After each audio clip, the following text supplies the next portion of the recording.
Okay, so I want to tell you about one of the most breathtakingly beautiful mathematical structures I've ever studied. It's a four-dimensional structure.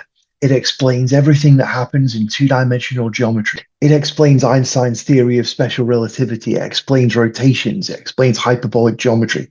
It explains dual numbers. It explains complex numbers.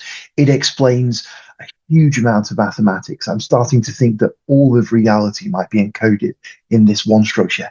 What is this structure?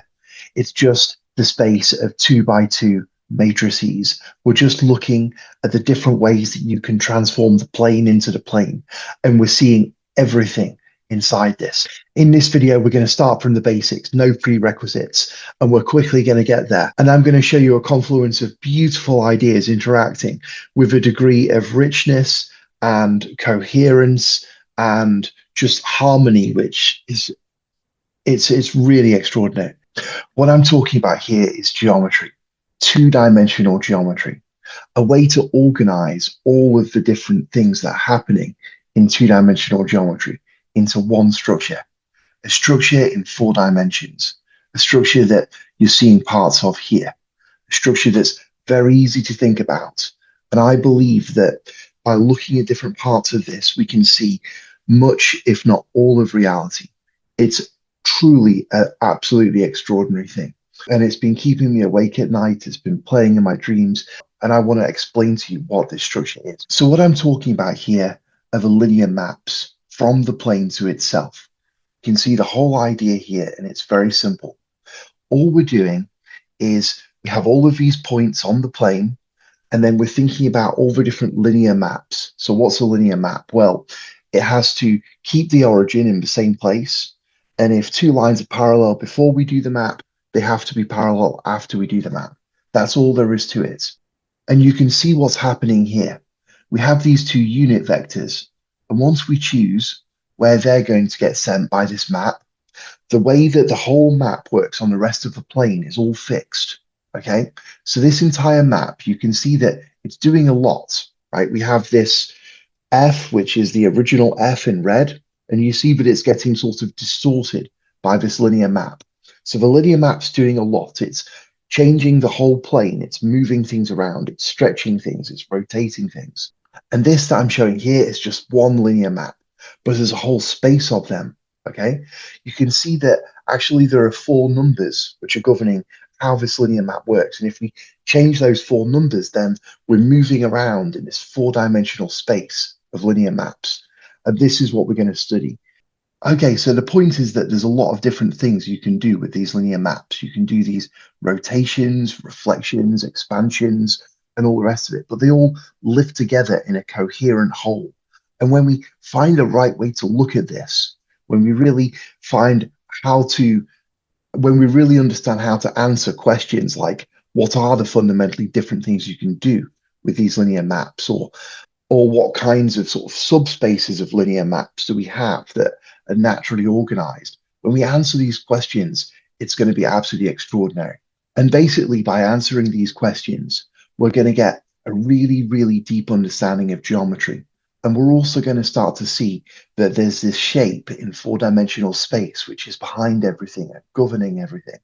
And it's like this space, and the points in this space are these matrices, and they're all sort of dancing around each other by applying these, and they're all sort of dancing around each other by the way that they compose, and they give all these ideas of circular motion, and even things like Einstein's theory of special relativity is encoded here. Even the basic rules of calculus are encoded here.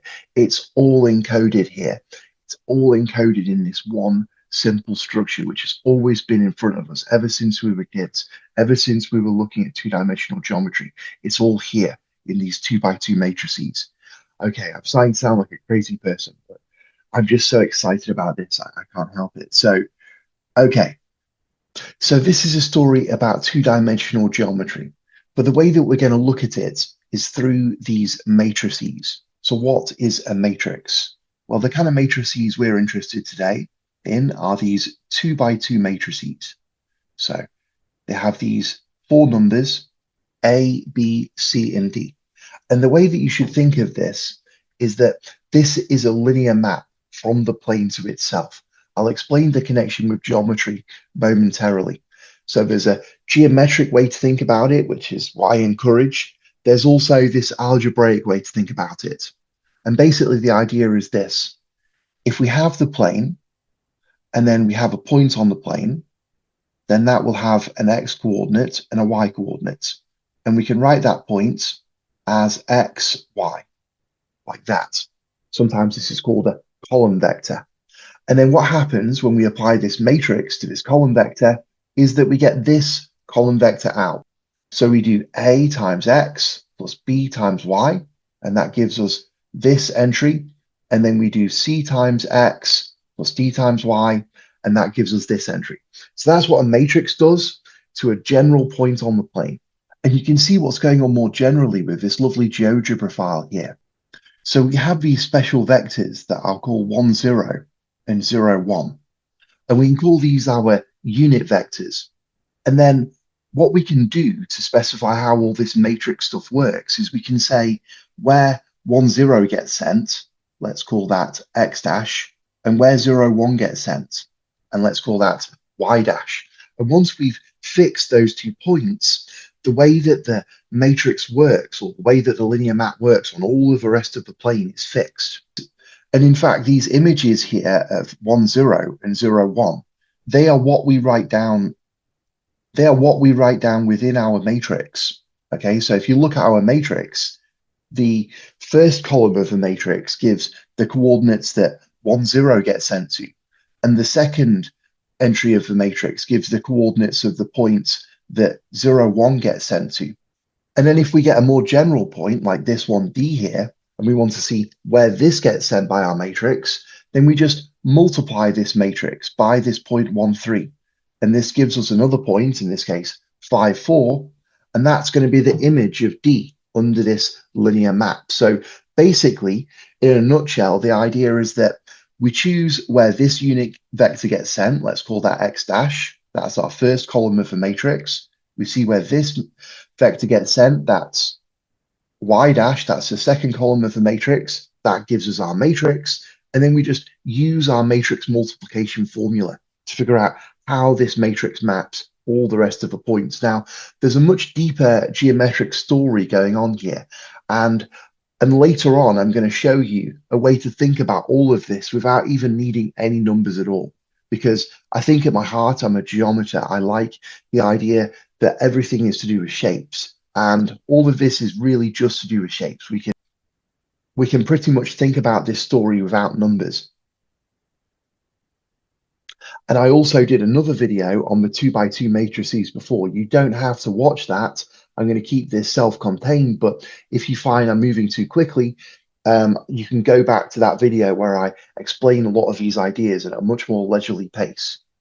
Okay, so now we know what matrices are. I can explain the really, really beautiful thing about all this stuff. And it's basically that there are a few different main characters, and we'll see that these main characters define most of the things that are happening in planar geometry, perhaps most of the things that are happening in a much wider arena. I mean, I am trying to stop myself from saying it, but I'm starting to believe that the whole universe might be explainable by these 2x2 matrices. Perhaps this is some kind of a symptom of some sort of mania, but still, I find this stuff is just the levels of coherence are extraordinary. So basically, these are our key characters. We have the identity matrix. This is a kind of grounded, very stable thing. This is the matrix that has the property that if we multiply it by another matrix, this is a very grounded, stable thing. It sort of gives us our idea of numbers, and it really lies at the heart of these 2x2 matrices. This is a matrix called I. This is the matrix which describes rotation. It describes circles. It describes complex numbers. It describes elliptic geometry. This is all about rotations. When things spin around, when things are spinning around, you can bet that this matrix is somewhere behind it. This matrix here is all about reflection. It takes the x and the y coordinates and it swaps them round. This is the matrix. This is the matrix behind hyperbolic geometry. This is the matrix behind special relativity. This describes how space-time works.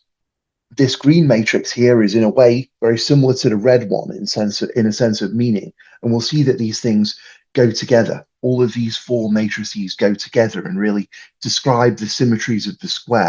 And then finally, we have the strangest guest in the party, this matrix epsilon. So this matrix has some very strange properties. It has the property that when we multiply it by itself, it vanishes, it becomes nothing. This matrix describes calculus and affine motion. I actually believe that this is a matrix that hasn't got quite as much attention as it deserves in modern times. And I'm going to try and change that because I want to show you some very interesting features of this. So these are our main characters. They're not the only things we're going to look at, but we're going to see that these different characters sort of play together to make this extraordinary story, which really, I would say, is the story of two-dimensional geometry. Okay, so the really extraordinary thing is how these matrices all play together to give us these different sort of notions behind reality. So for example, when we take this matrix I and see how it plays with our identity matrix, we're going to see that the result basically ends up allowing us to describe circular motion. It allows us to describe complex numbers. In a sense, this is the fundamental thing behind elliptical movement patterns. And when we take our red matrix J and we see how this plays with our identity matrix, then we get this hyperbolic geometry. We see that in this case, instead of having a unit circle, we have this unit hyperbola.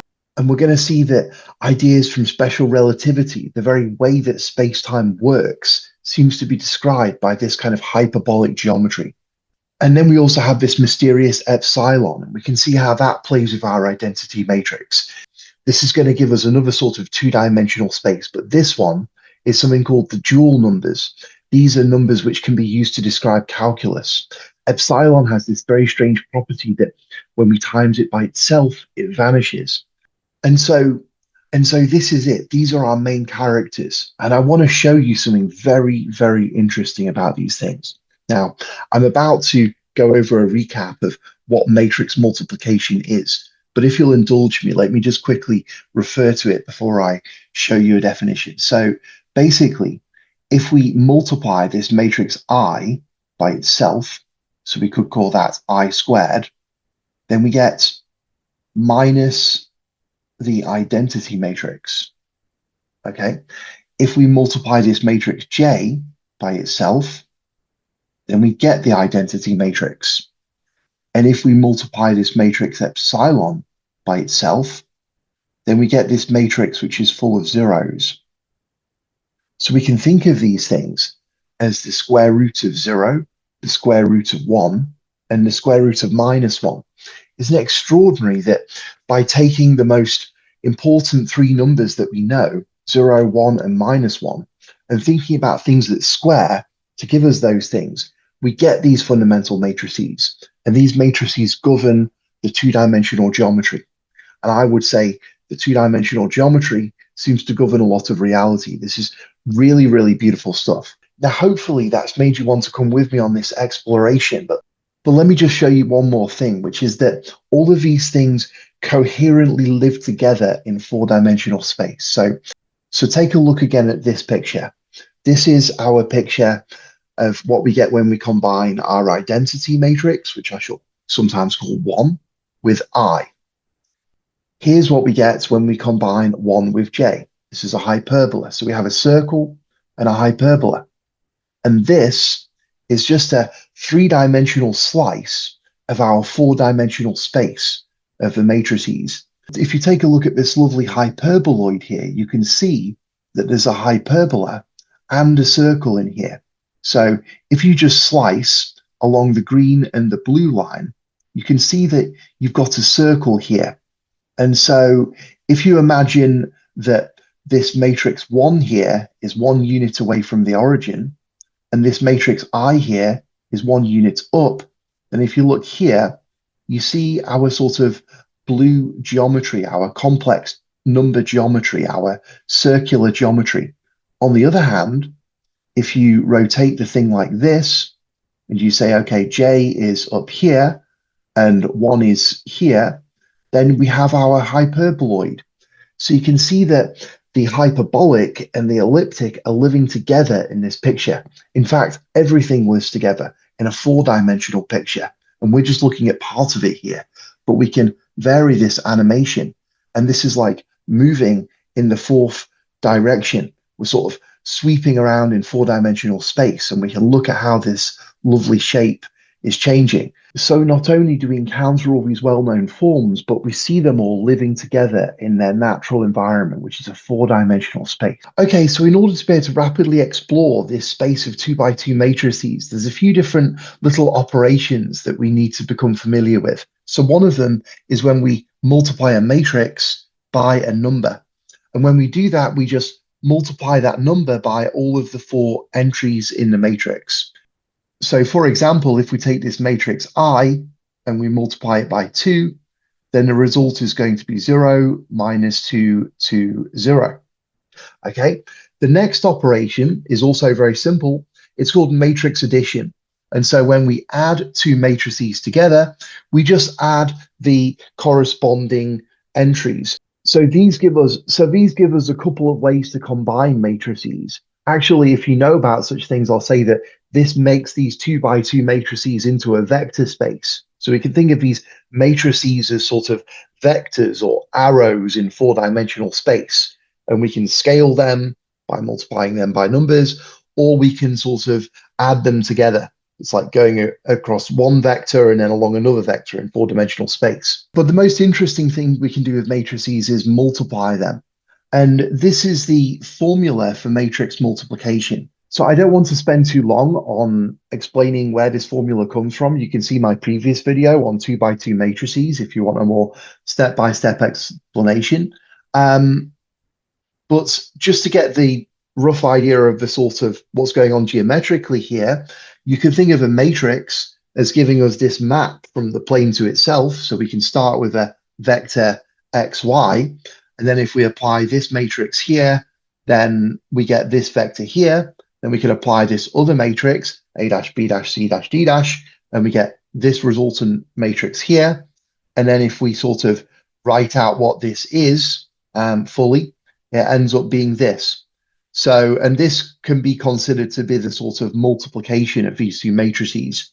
And it's written as A dash, B dash, C dash, D dash, multiplied by A, B, C, D. And so you can think of this or read this as to say, we do this matrix after we do this matrix. And this is the resultant matrix, and it's obtained by using the usual formula. Basically, you can think that if you do one linear map and then another linear map, you get a resultant linear map. And this is the sort of expression for what that map is. So, okay, that's all the technical stuff out of the way. Now we can get to the really, really fun stuff. So firstly, we can use all this matrix algebra to understand these beautiful subspaces. So let's have a look, for example, at what we can get by combining this identity matrix, which I shall call 1, with this other matrix, which I call I. So we can take two numbers, A and B, and we can consider this matrix here that we could write as A1 plus BI. Now, this is already kind of interesting because if you've done manipulations with complex numbers, you'll be used to writing things like A times 1 plus B times I, where I is this, sometimes it's thought of as the square root of -1. But in a way, this is almost like a sort of opaque expression. You can't like look inside the I and see what it really represents. It's sort of some kind of, well, I say it's the square root of -1, and that's as much as I can say about it, sort of thing. Whereas here, when we're doing this matrix algebra, we can really see what's actually going on underneath the hood. So actually, this I here is just this matrix here. And when we write A1 plus BI, that's just shorthand for this. And then we can take these A's inside the brackets. So we can rewrite this with an A up here and an A down there and so on. And then we can add these matrices together and we get this. So these are the same thing. And so then we can see that there's a sort of parallel between the kind of algebra that we'd expect these kind of expressions to satisfy if we think of them as complex numbers, and the kind of matrix algebra. So if we just think about this together with the feature that I squared is -1. Okay, I say I squared is -1. Actually, let's check that. Okay, so here's this matrix I. And then we want to square it. So let's multiply it by itself. So let's work this out, okay? So we want to do, so let's work this out. And so we can work it out using this formula. And so given that, the beautiful thing is that we can now manipulate this stuff without having to do any matrix algebra. So we can just do it like we'd normally do when we're manipulating complex numbers. So we just times these things together, and then we sort of open up the bracket, and then we can multiply everything out, and we see that this is the result. And here we've used the fact that when we times I by I, we get a -1, and that's why this thing here is negative. So you can check that this makes sense just using this law here, that I squared is -1. But a really lovely thing is that also this is all mirrored by the way that the matrix multiplication works. So another way we could do this calculation is to say, okay, this thing here is this matrix, this thing here is this matrix, and then we just use matrix multiplication and we get this, and then we can see that this corresponds to this. So that's beautiful. That's complex numbers for free. So that's beautiful. That's complex numbers for free. But now, get ready. This is absolutely extraordinary. Do you remember these matrices from the beginning? Well, they form an absolutely beautiful structure called the dihedrons. I should mention here, I should have said it earlier, but almost all of the things I'm saying, I should say this here, I should have said this earlier, but a large proportion of the things I'm saying in this video have been taken from Norman Wildberger's various videos on linear algebra. So I hope he won't mind me talking about this stuff. A lot of this stuff has come from him.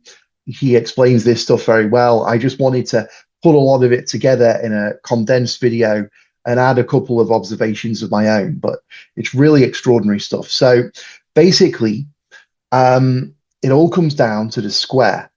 Okay, so you see at the bottom left here, we have this square.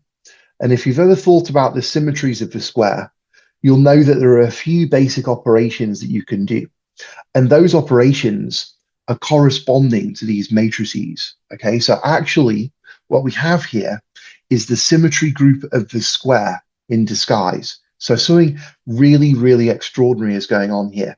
Basically, these matrices are giving us a way to sort of sweep over the four-dimensional space of 2 by 2 matrices in an especially pleasing and pleasant way. But also, these matrices correspond to the symmetries of the square. So if you've ever had exposure to things like the quaternions, you can think of what's going on here as very similar to the quaternions, although a little bit different, and in a sense, quite a lot more beautiful. So to think of it algebraically, what have we got here? Well, we've got our identity matrix. That's the unique matrix with the feature that when we multiply it by another matrix, we get the other matrix back. We also have this matrix I here, and we've just seen that I squared is -1. Now we have another couple of important matrices. We have this matrix J here, and you can check that J squared is 1. And we also have K, and you can check that K squared is 1. And we also have these other identities here. And actually, if you think about this, you'll notice that what we really have here is that I, J, and K are forming these particular symmetries here of the square. So we can think of 1 here as the identity, so that takes the square and it doesn't move it. We can think of I as rotating the square by a quarter of a turn. We can think of J as reflecting the square along a diagonal, and we can think of K as reflecting the square along a horizontal. And then you can investigate for yourself. It's well worth doing to write out the whole sort of multiplication table for the symmetry group of the square. And really, in a sense, what we're doing is we're getting these symmetries of the square, and then we are sort of associating them with these different matrices. And then we're sort of thinking of those matrices as things in their own right. And then we can get more kind of intricate behavior, because we can think about, oh, multiplying these matrices by scalars and doing all sorts of funny things with them. And it really sort of gives more richness to the symmetries of the square and lets us think of that kind of thing in terms of this four-dimensional geometry of 2x2 matrices. And so let me just say an extra little thing about that, because it's kind of interesting. So here's a general 2x2 matrix. Now, how can we think about this from a sort of 4D geometry point of view? Well, clearly it's got four numbers. So it kind of makes sense to think of it as a point in four-dimensional space. But how can we make that more formal? Well, what we could do is we could say, okay, it's A times this matrix here, plus B times this matrix here, which you might recognize, it's epsilon. And we'll get back to that later, plus C times this matrix here, plus D times this matrix here. So we could say that these four matrices here are giving us a sort of basis. Okay, I need four fingers in perpendicular directions. I wasn't designed that way, but we can use these four matrices basically in different sort of scalar multiples of them and add them together. And we can sweep over all of the four-dimensional space of matrices. So that's one way we can do it.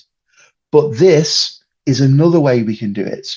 Okay, we can actually consider different combinations of these four matrices here. So we can consider things of this kind of form: T1 plus X I plus Y J plus Z K.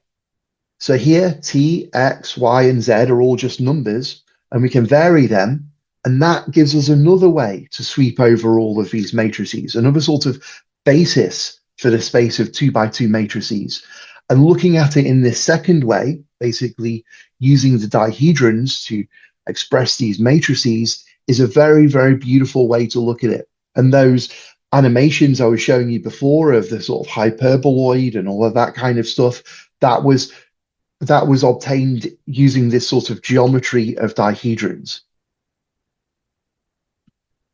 And so when we're using these matrices to form a basis, that means that we can write a general matrix in this kind of form as T times 1 plus X times I plus Y times J plus Z times K, where T, X, Y, and Z are all real numbers, let's say, working over the field of real numbers. So basically, we could then say, okay, this is the T direction, this is the X direction, this is the Y direction, and this is the Z direction. And so we have these four different orthogonal directions in four-dimensional space, and we can illustrate that with this hypercube here. Now, I really love this picture because it sort of reminds me about how we can navigate this sort of space. So these are what Norman Wildberger sometimes calls the blue complex numbers. And there's also these red numbers, which basically correspond to matrices of the form T times 1 plus Y times J. So if we work that out, we can just look at these matrices up there. Well, that means we're going to be looking at matrices of this kind of form with T's on the main diagonal and Y's off the diagonal. So they form a very interesting subalgebra. And we also have these green numbers here, things of the form T times 1 plus Z times K. And in many ways, they act similarly to the red numbers. So we have these three different kinds of special numbers. Now there's a very, very rich story involving these numbers. Basically, the red ones and the green ones describe special relativity. There's enormous amounts of symmetry between them. And I mean, more importantly, perhaps, is that 1, I, J, and K give us a basis for this space of 2x2 matrices. And so we can encounter other matrices of great interest. For example, this one here, which we could call epsilon, or maybe 2 times epsilon transpose, following the conventions of this video. And you can see that this is basically equal to I plus j. And you can see that this is one of these special matrices. Another one is here, which is 1 plus k. And you can basically get your other sort of fundamental matrices, which have something in one of the corners and 0 elsewhere. You can get them through various combinations of I, j, and k. I mean, there's so much more going on here that I don't really, I'm not really going to get into at the moment. I mean, basically, there's the whole world of 2x2 matrices that you can sort of think about from this kind of perspective. Just to give you a little example, if you think about complex numbers, you know that there's a complex plane. So this would, I'll maybe shade this blue to show that it corresponds to this plane here. Well, there's some important complex numbers. There's 0 and 1 and I. And there's also this sort of unit circle here, which is very important. And then if we wanted to think about symmetries of an equilateral triangle that was stuck on a table, well, that would correspond to this sort of cyclic group here, which has these 3 points here. And more generally, we can think of this circle here as basically forming this special orthogonal group, SO2. But more generally, if we had a triangle that we could flip over, or we could introduce a flip, then we'd be talking about the matrix group. Then we'd be talking about the matrix group O2, sometimes called the orthogonal group. And basically, you can visualize this as consisting of this unit circle, which lies on the 1, I plane, together with another unit circle, which lies on this plane here. Now, this is the plane consisting of this sort of combination. Now, this is the plane consisting of the linear combinations of j and k. And it's remarkable that this basically kind of looks like, and it's remarkable that this sort of acts very similarly to our ordinary complex plane.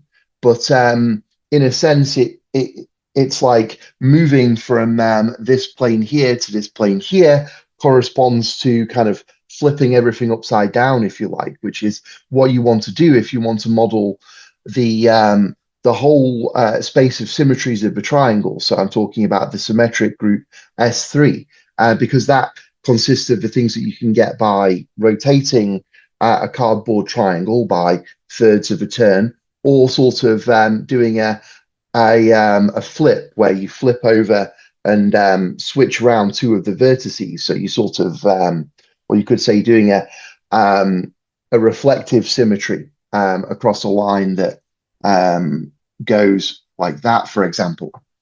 And so once you include things like that, you then have 6 elements in this symmetric group S3, and sort of 3 of them live over here in this complex plane, and 3 of them live over here. And then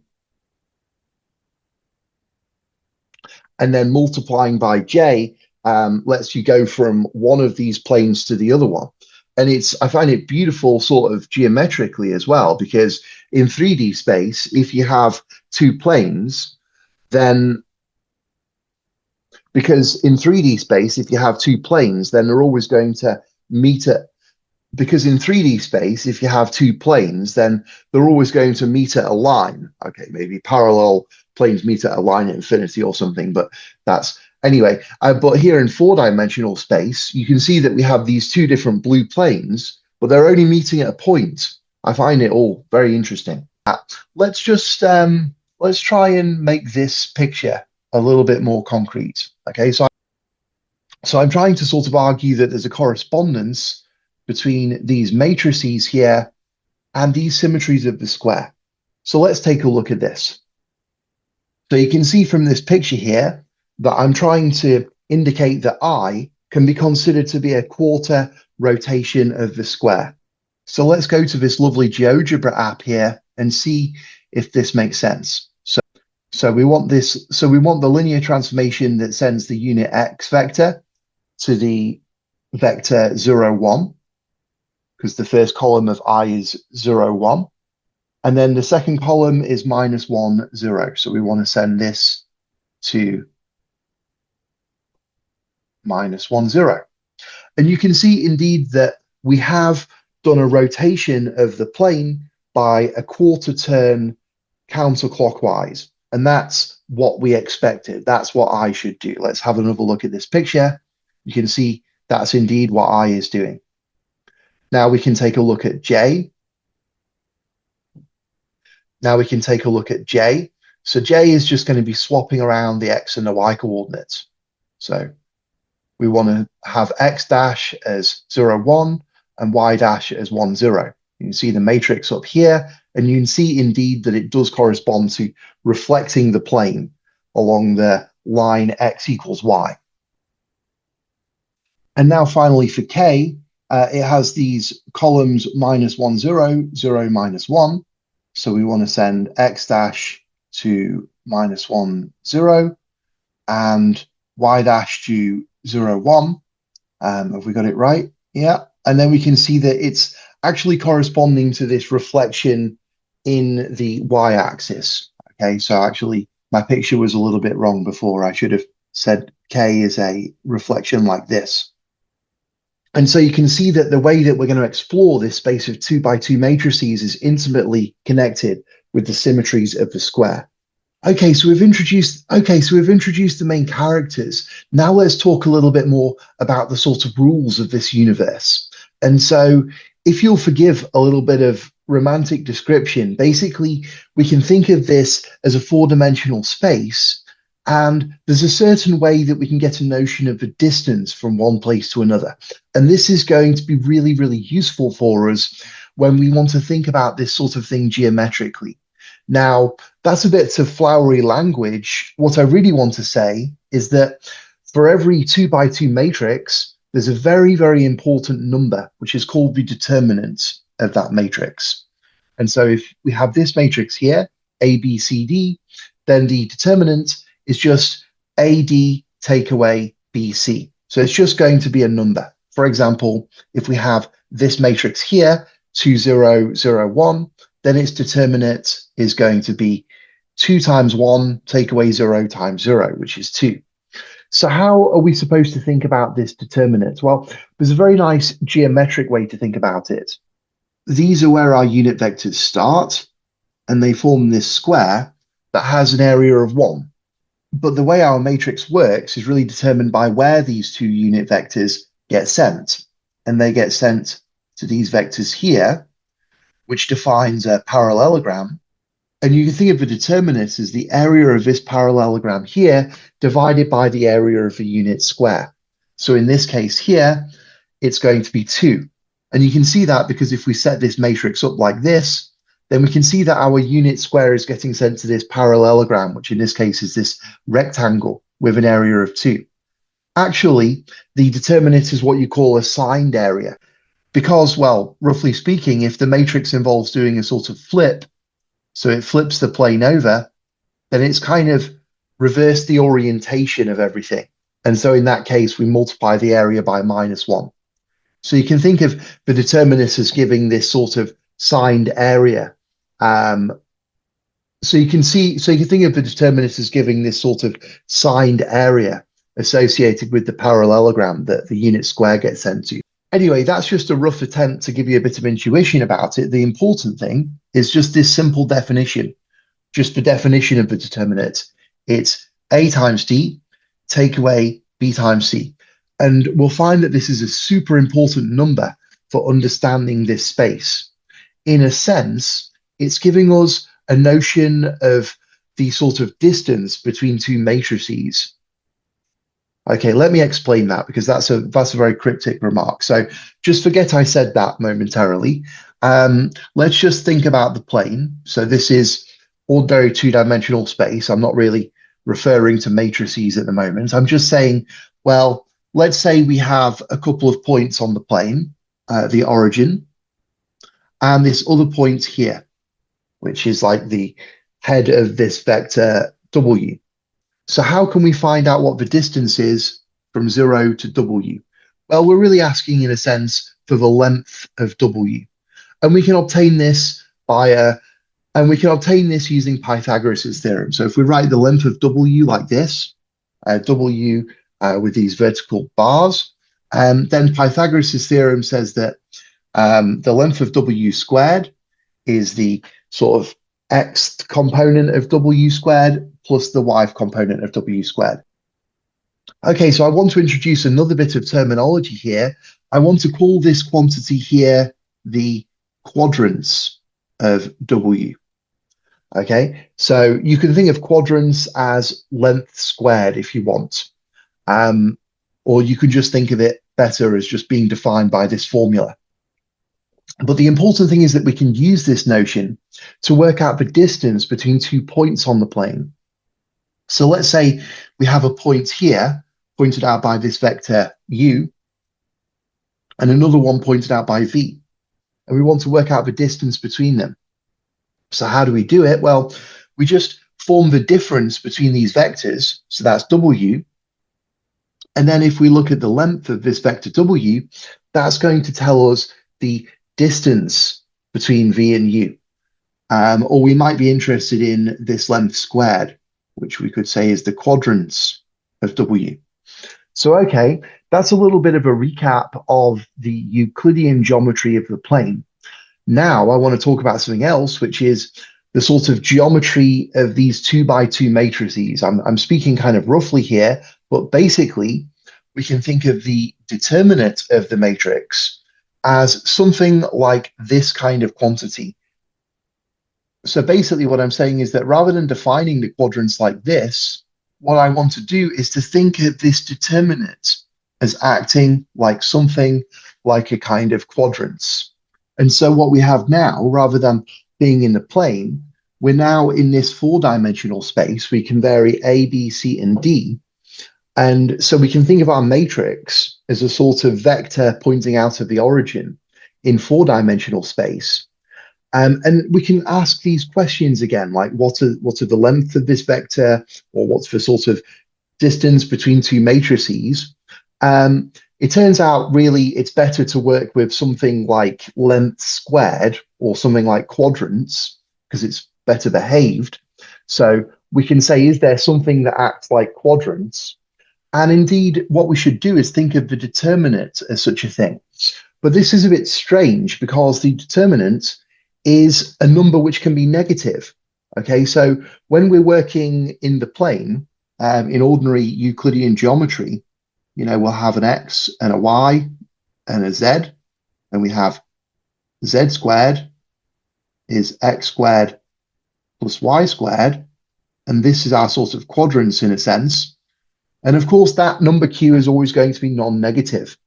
But you see here in our space of matrices, this determinant here, which I'm saying we should think of as some sort of quadrants in some sense, giving us some sort of a notion of a length squared of a matrix, this can also be negative.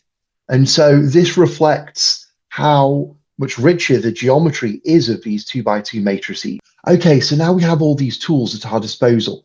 Let's try and understand this space of 2 by 2 matrices from a more sort of global perspective. Okay, so basically, we've already seen that we can consider, for example, matrices of this kind of form, A plus BI, where A and B are these real numbers. And we can see that where A and B are numbers, and we can see that this whole space of matrices is forming this kind of coherent kind of substructure that corresponds to the complex numbers. So we can ask, what other kinds of substructures are there? And these things are called subalgebras. So let me tell you about the different subalgebras that we have of these 2 by 2 matrices. So the first subalgebra is very simple. It's just where we consider these multiples of the identity matrix. So we could call this space, so we could write this space like this. We'd say it's the set of all matrices which are equal to lambda times the identity matrix, where lambda is in the real numbers. I could also say this is the space of all of these purely diagonal matrices. So here this means in, and this means the set of real numbers. So this is the set of all matrices of the form lambda times 1, such that lambda is in the real numbers. Now, I should also say that we don't have to work over the real numbers. I've tried to be, I've been deliberately vague about what kind of number system we're working over so far. We could be working over rational numbers. We could work over complex numbers. We could choose some finite field to work over. I'm just going to mostly talk about us working over the real numbers because that's what most people think about. So it turns out that within this sort of algebra of 2 by 2 matrices, this is the only one-dimensional subalgebra. I'm not going to rigorously define what I mean by that, but hopefully you can get the notion that this is this sort of one-dimensional subspace, and in many ways, it looks very much like the real numbers. You know, if you multiply together 2 matrices of this kind of form, you get another one, and it looks like multiplication of real numbers and so on. So this is the only one-dimensional subalgebra. What about 2 dimensions? I really love this this question because it turns out that each of the sort of 2-dimensional subalgebras has this kind of form. So basically, it looks like this. It's going to be the set of all matrices of the form A1 plus Bm. So here, M is a matrix, and we let A and B vary over, let's say, the real numbers. And we have to insist that M is not one of these purely diagonal matrices. Why is that? Well, because otherwise we'd just be going back to this situation again. Okay, so basically, each of these 2-dimensional subalgebras has this kind of form. And so here it really helps to think about this sort of space of matrices as a vector space. Okay, so we can pick this point, which is the identity matrix, and this other point M, and then we can take the sort of span of those 2 vectors.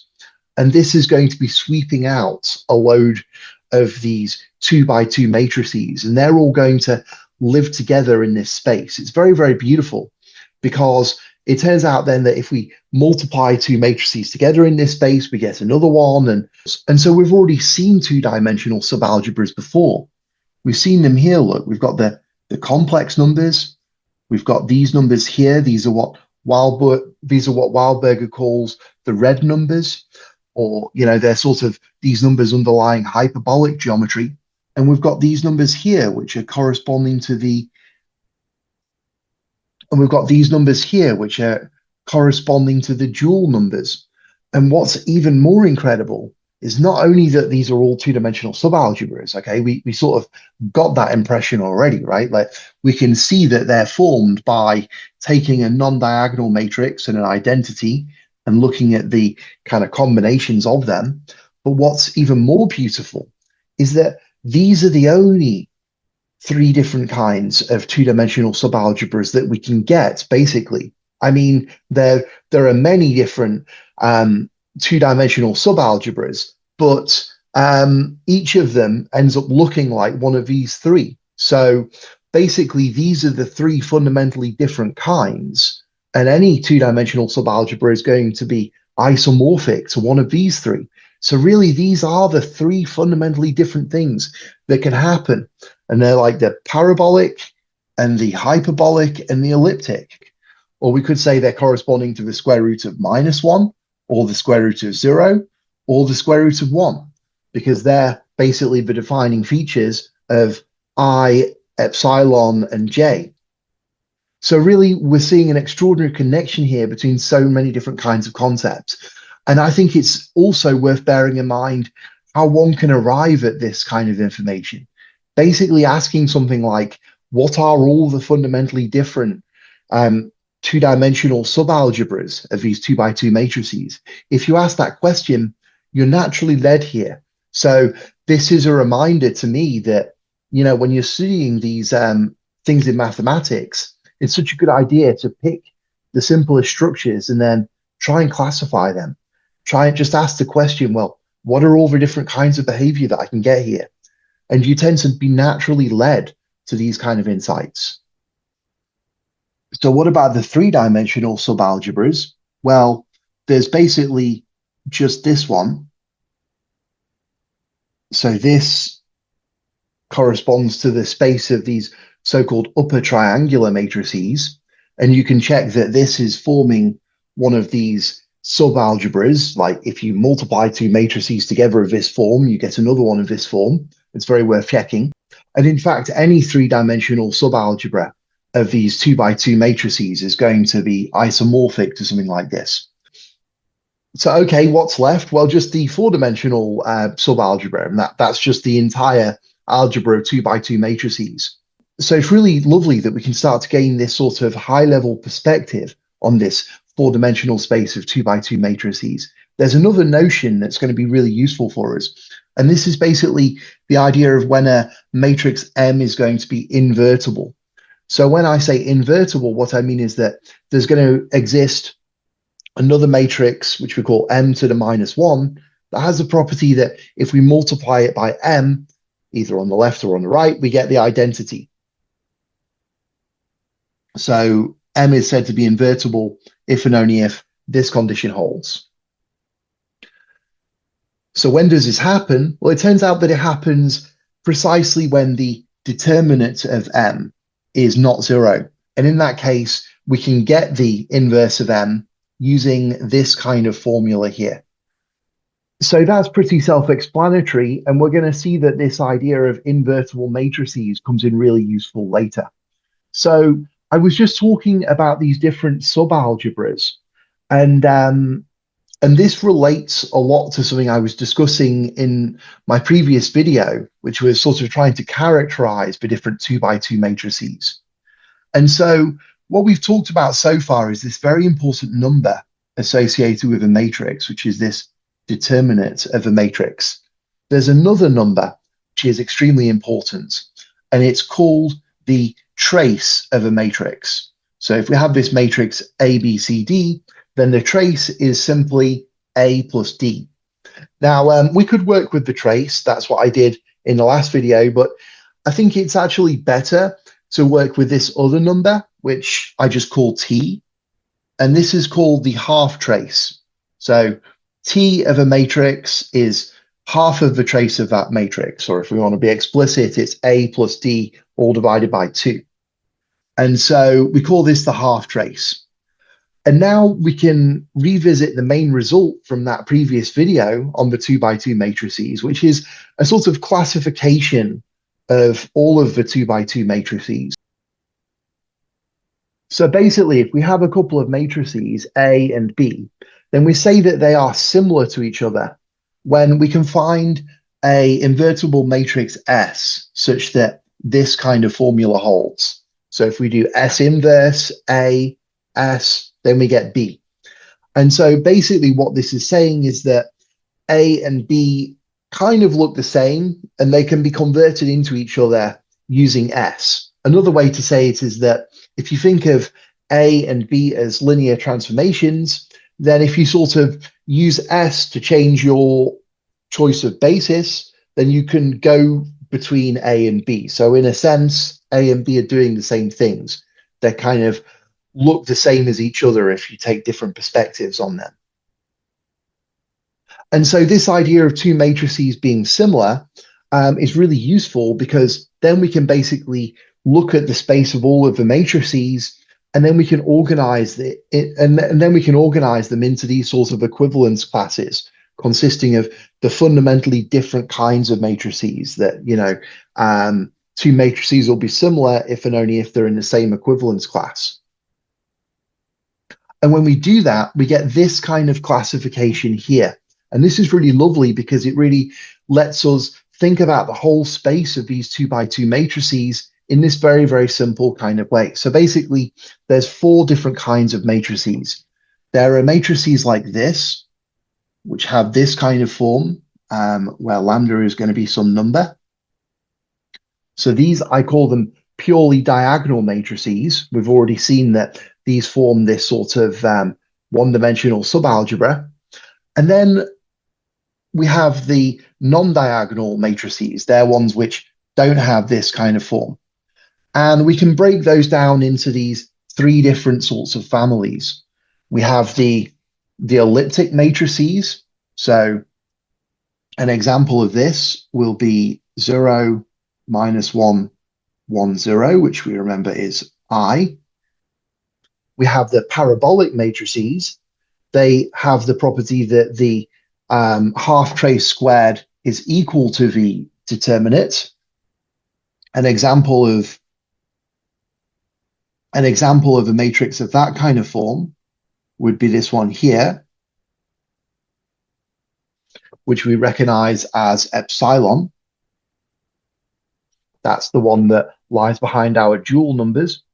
And then we have things of this kind of form. These are our hyperbolic matrices. An example of something like that would be this matrix here.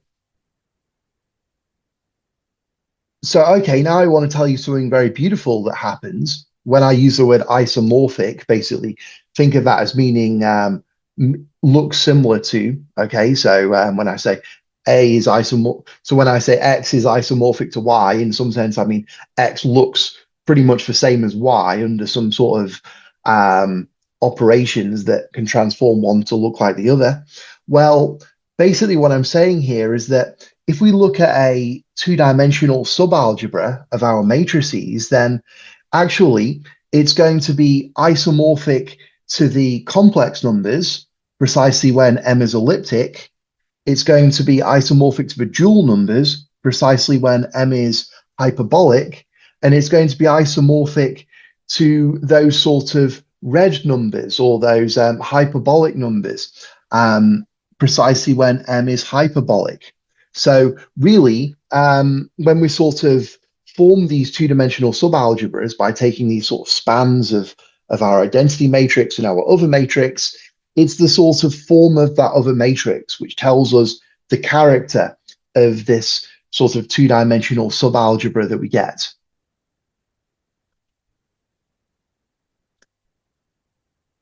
Okay, so now we're getting an idea of what kind of behavior is happening in this four-dimensional space of matrices. Let's see now how these dihedrons give us a really pleasant way to kind of coordinatize this space and explore it. So basically, we have these four matrices here, our identity matrix, I, J, and K.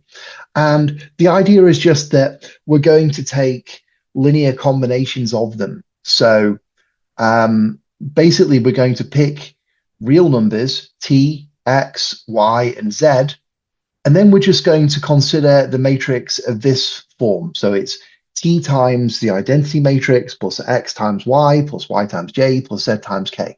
Or we could just write it more directly like this. So we're really considering this kind of matrix. So you might want to check that this is what you get when you take this kind of linear combination here of these four matrices.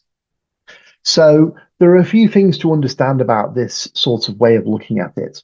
Firstly, this gives us a way to sweep over all of the 2x2 matrices. So this is kind of easy to see.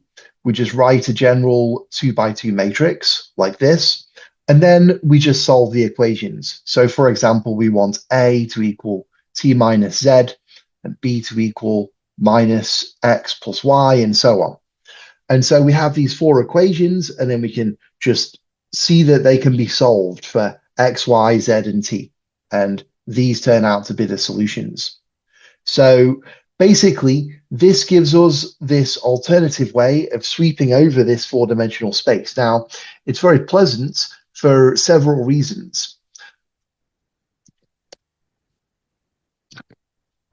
One of them is that we know that if we combine any two of these sorts of special matrices by multiplying them, we know that we get a result which is fairly simple. It basically corresponds to what we get with this dihedron group or the symmetries of the square. So for example, we know that when we multiply J by J, we always get 1 and so on.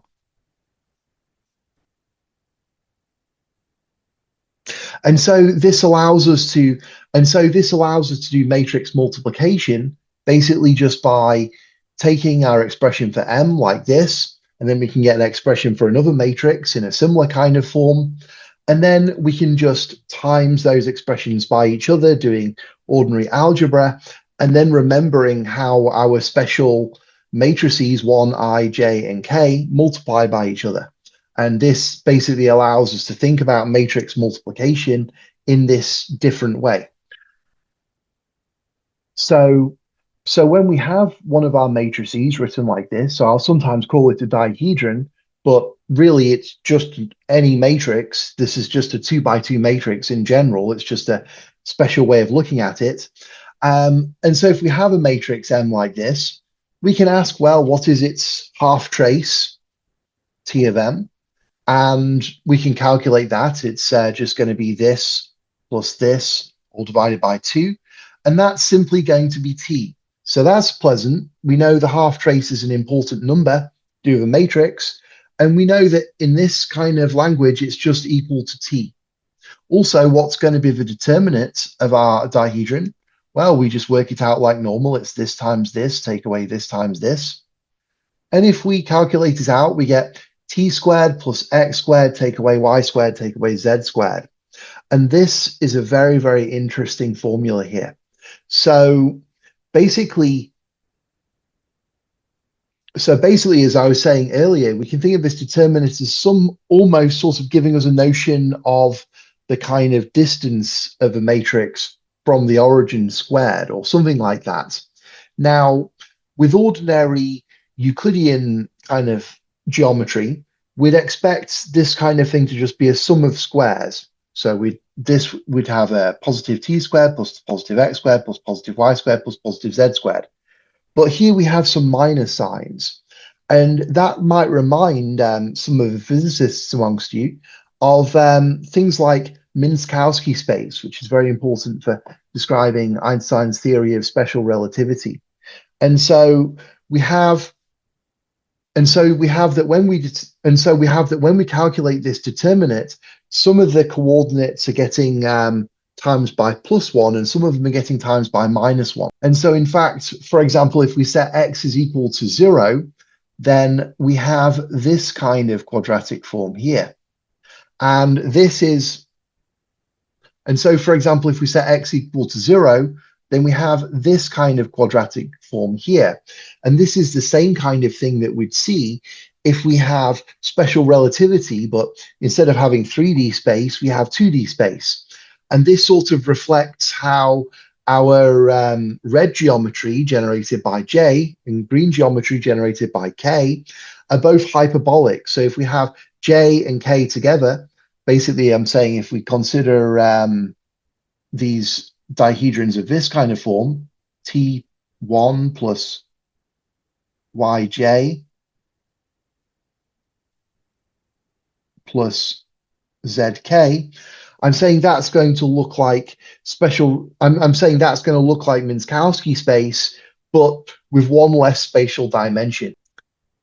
So basically what this is telling us is that if we look at the dihedrons and we look at this determinant as giving us our quadratic form, then if we restrict ourselves to just varying t, y, and z, and set x as 0, that looks like Minkowski space. It looks like the sort of place where we do special relativity, except it's one dimension, except with one less spatial dimension. So I find this absolutely fascinating because, we were just talking about 2 by 2 matrices. We're just talking about geometry. We're just talking about the simplest thing, the simplest sort of non-trivial thing you can do in mathematics, pretty much. And special relativity is just falling straight out. It's extraordinary. But we'll come back to that later. The other thing I wanted to talk about is what does this classification of the different kinds of 2 by 2 matrices look like when we're expressing things in terms of these dihedrons. And this is very pleasant. It leads to a really nice three-dimensional picture. So we recall that M is elliptic if and only if its half trace squared is less than its determinant. So now we have formulas for those things. We just plug them in, and we find that this happens precisely when x squared take away y squared take away z squared is positive. And similarly, when this is equals, our matrix will be parabolic. And when this is a greater than sign, our matrix is going to be hyperbolic. So there's a really nice way we can visualize this stuff now. So I'm going to show you a visualization here. Now, I'll show a couple of these 3D plots, and I've got a red axis, a green axis, and a blue axis. But don't get confused between those and the red, green, and blue geometries. It's not necessarily the same thing. In fact, when I show different 3D plots, the axes may represent different things. So I'll be explicit about what's being represented here. So what's going on in this picture? Well, I'm talking about these dihedrons here. So it's a four-dimensional space. We can vary t, x, y, and z.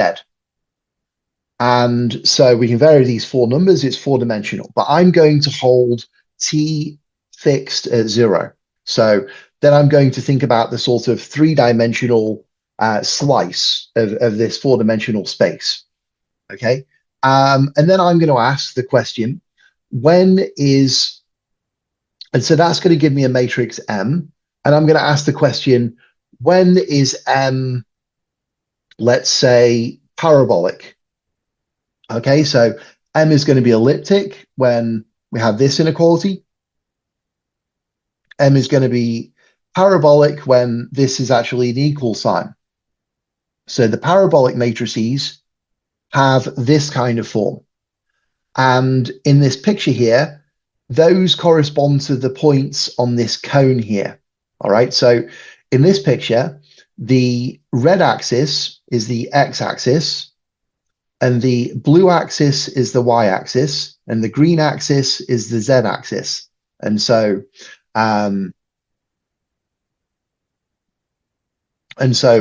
I here would be this 0.1 on the red axis,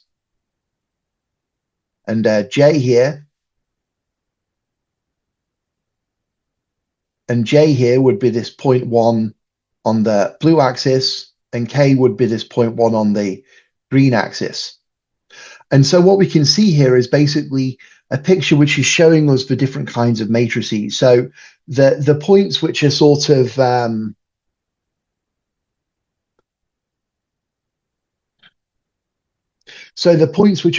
inside the cone, they're going to be corresponding to our elliptic matrices. They're things like I, things involving sort of rotation. And the points outside of the cone, they're going to be corresponding to the hyperbolic matrices, and the points on the cone are corresponding to the parabolic matrices. So like I said, this is a slice of the space where t equals 0. And if we pick any point in this 3D space, any matrix M, we'll know if it's hyperbolic or parabolic or elliptic. And then we can just take the sort of span of that with this other vector 1, which is our sort of on the t-axis, which is sort of orthogonal to all this. And then if we take all the linear combinations of that point we picked in this picture together with that 1 or identity matrix, that's going to give us this two-dimensional subalgebra. So you can think of this as the space of all of the sort of directions that we could choose to pick out one of these two-dimensional subalgebras. But like we've already said, there's only really 3 fundamentally different kinds, and they basically correspond to whether we choose inside the cone, on the cone, or outside of the cone. So going back to the algebraic view, maybe it's easier to see what's going on actually.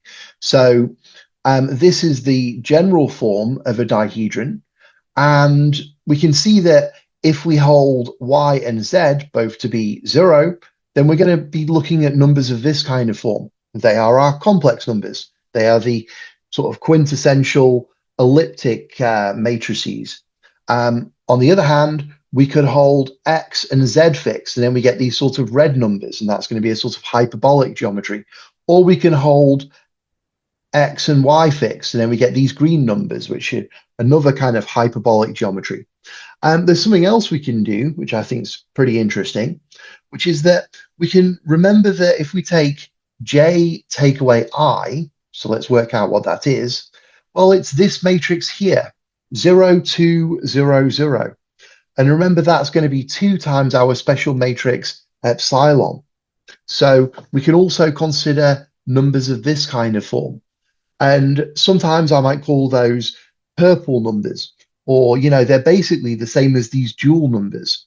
I mean, when we're using these dual numbers, we want to be maybe considering things of this kind of form, A1 plus B times epsilon.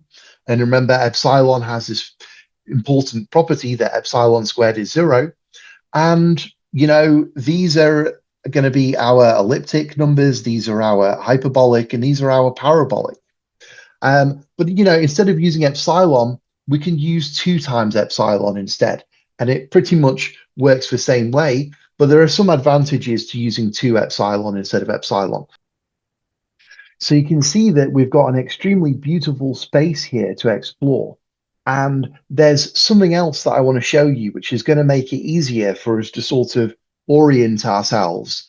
And it's kind of analogous to if you wanted to explore 3-dimensional space. If you had the notion of a unit sphere centered around the origin, that would really help you to sort of know where you are and think about rotations and distances and things like that. Well, we have something similar for this space of 2x2 matrices, and that's the 2x2 matrices that have a determinant equal to 1. So these form a very special structure, which is called the special linear group. I spoke about this in my previous video on 2x2 matrices. And when we're expressing our matrices in terms of these dihedrons, we can talk about this special linear group in a very pleasant way. So we can just say that it consists of all of these matrices of the form T1 plus Xi plus Yj plus Zk, which have the property that their determinant is 1. So T squared plus X squared, take away Y squared, take away Z squared is 1. And this is very, very pleasant because we can visualize this. And so what I'm showing here are 3 different versions of this equation for these 3 different values of T. And you can see that these are giving us these 3 different surfaces. We're thinking of T as held fixed, and we're plotting the X, Y, and Z that these things are satisfied for. And so basically, as we're increasing T, we can see that the part of SL2 that we see changes. So basically, as we sort of decrease T from 2 to 1 to 0, we see that this sort of surface of points of SL2 that we can see is sort of changing.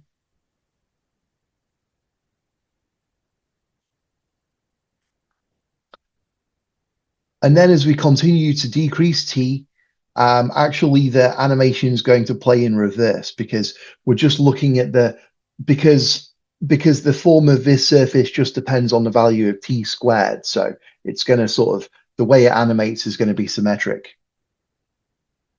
Oh, and this should have been a 0 here. Okay, so this structure, SL2, is absolutely beautiful. It's this group of matrices that all have determinant 1.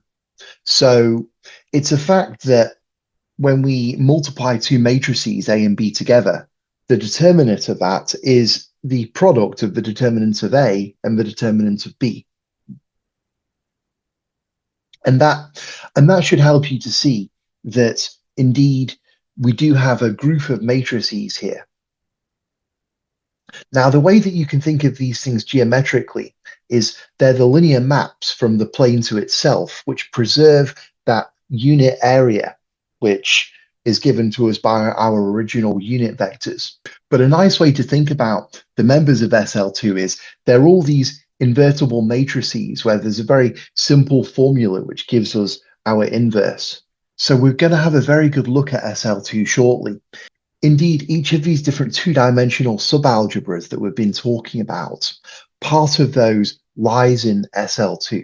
And in a sense, that gives us something like a unit circle, but there's different notions of unit circles based on different sorts of geometry. So here things start to get really, really interesting because we'll start to look at these sort of non-Euclidean geometries in the very simplest form. So in order to start to get a handle on this, let me just build up a few more definitions, and we're going to use these shortly to see some absolutely beautiful geometry. So, like, for example, if you want to do a rotation, most people think of rotations in terms of angles. I'm going to show you how to do rotations just using straight line constructions. So, okay, now let's get another tool. And this tool is going to be extremely useful for us. So, when you're doing ordinary planar geometry, it's very, very useful to be able to construct the dot product of a pair of vectors. If you don't know what that is, don't worry. But if you do, you'll know that basically you can do things like if you have two vectors, you can test if they're perpendicular. So let's say this one's u and this one's v. Well, they're going to be perpendicular when u dot v is 0. And more generally, when you do u dot v, it's going to tell you. And more generally, when you do u dot v, it's going to tell you something about how much direction these two vectors have in common. So the formal name for this kind of thing is a symmetric bilinear form. And it turns out that we can get one of these for our matrices. So we've already talked about this idea of quadrants. So I'm now talking again about the world of 2x2 matrices. Okay. And we've already found out that we can think of the determinant of U as something that we could also call the quadrants of U.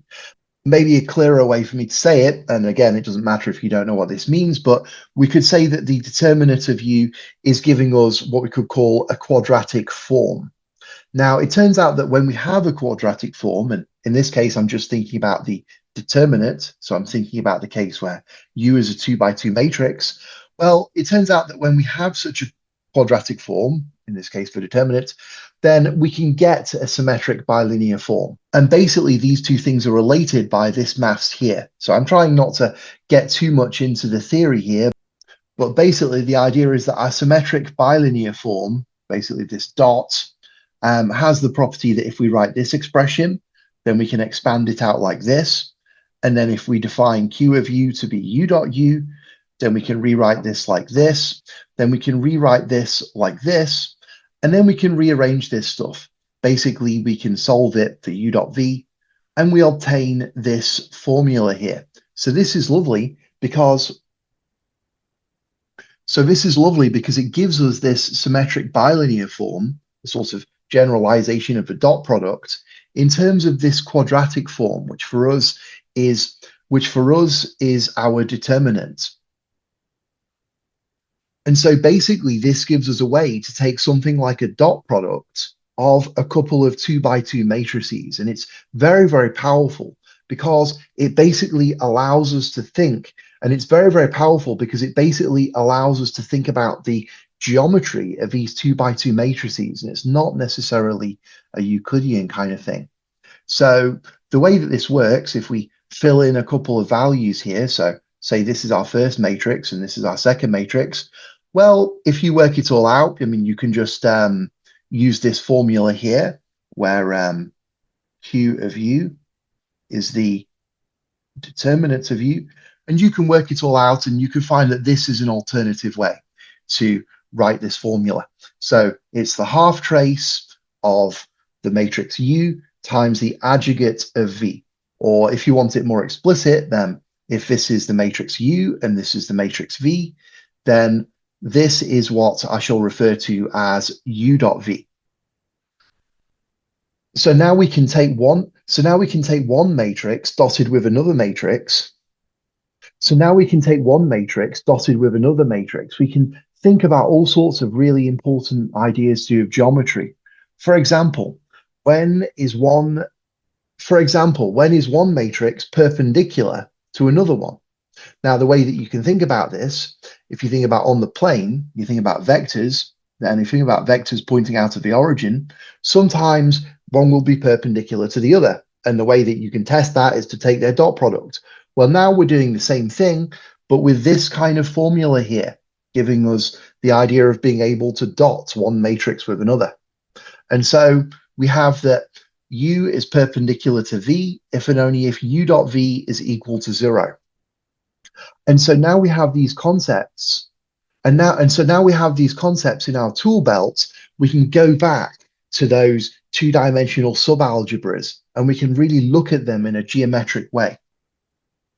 So for example, consider those blue numbers. Okay, so these are dihedrons of the form T1 plus xi. Remember, these basically look like ordinary complex numbers that we're probably quite familiar with. So what happens if we dot one of these with another one? Well, we can just work it out. So I like to do it using this formula. You could alternatively just use this stuff written in red. But anyway, if you work it out, you get that this is the answer. So, okay, there's this half here, which may not have to actually be there. But the point is that basically the dot of these two things is going to be t times t dash plus x times x dash. And so we see that in this sort of blue geometry, or the geometry of complex numbers, the dot product works very similarly to like it does ordinarily for the plane. So, okay, let's put all this stuff to work now then. We're going to study something very familiar, but we're going to look at it using all of this powerful machinery that we've been seeing. So let's have a look at the unit circle and let's think about rotation. So what's going on here? Well, this one here, this is our identity matrix. And this I here is this other matrix, which we've been seeing. And so you can think of this as the complex plane, if you like. Maybe a better way to think of it is that we have t going this way and x going this way. And then a general point on this plane is something of the form, and then a general point on this plane is something of the form t1 plus xi.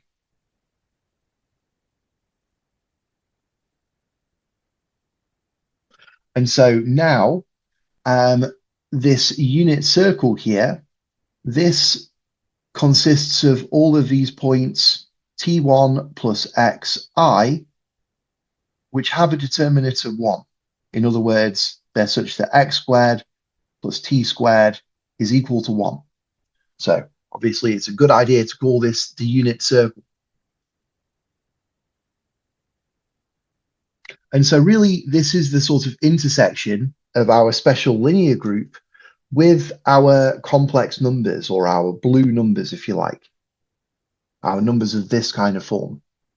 So what does this have to do with rotation? Well, let's think about rotation. So we know that we have this special point here, which we call 1, and this special point here, which we call I. Now, they're both points on the unit circle. Now, what we're going to do is we're going to consider a rotation.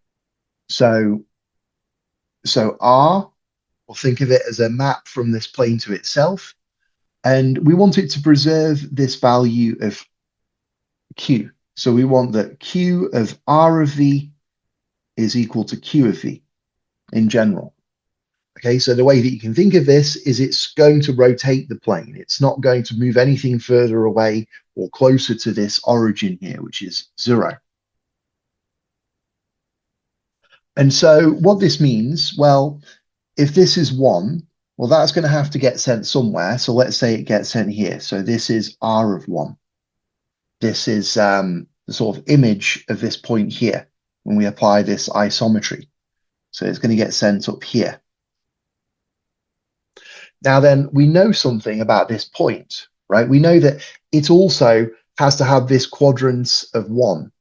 So in other words, we know that t squared plus x squared equals 1, because that's what this quadrant looks like for a dihedron of this kind of form.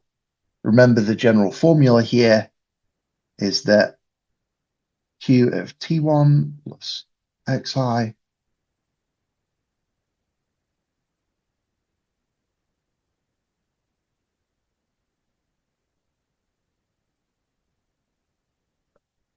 remember, that's the general form for Q. but we're looking at a restricted case here.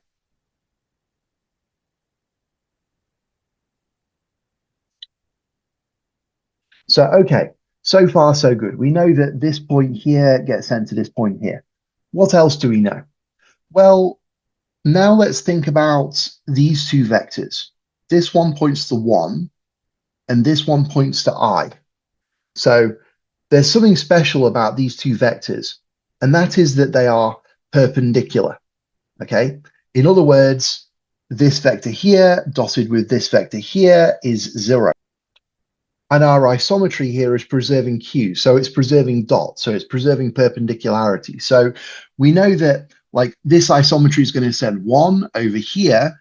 Well, it better send this one here to something that's perpendicular to this vector here. So it might get sent over here, or it could, there's an alternative where it could get sent there. Either way, we know that like we know where our isometry is sending 1. Well, we'll take that as a sort of thing that we're going to define. That's this point here. And once we fix that, we know there are only 2 different places where this isometry can send I. So let me deal with the second case momentarily. Let me just deal with this first case. So we're saying, okay, we have this isometry. It's sending 1 to T1 plus Xi, and it's sending I to X1 take away Ti. So why is this okay? Well, because we know that these two things, 1 and I, were perpendicular before we did the map. So we should have that these two things are perpendicular after we do the map. So let's check that. So we want that T1 plus Xi dotted with X1, no, minus X1 plus Ti. We want that that's 0. And you can easily check that, right? It's just Tx take away Tx. So yes, these two things are perpendicular. So that possibility works. And the other possibility is we can have a setup like this. Okay, so we can have that 1 gets sent over here and I get sent down here. And again, we've preserved the perpendicularity of our unit vectors. So, okay, at this point, you might be wondering why I was making these grandiose claims, right?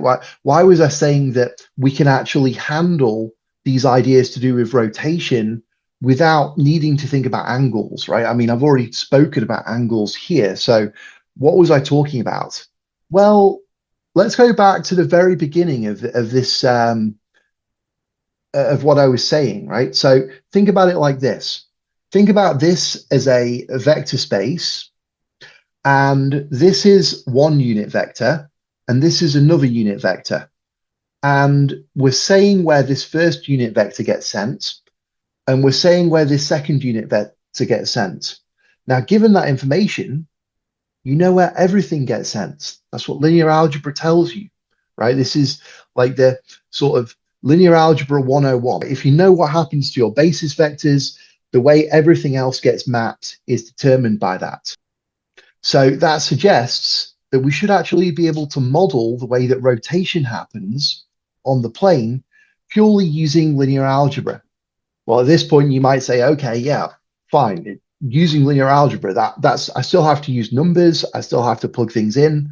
No, you don't.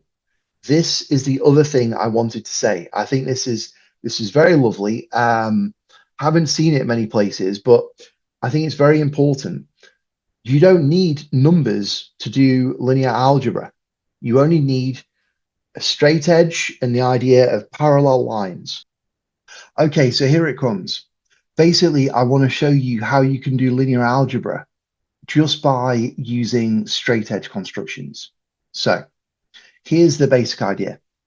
We have these two basis vectors here. So B10 and B01. So they're, let's say, our unit vectors. They don't really have to be unit vectors, but it's easier to think about it that way.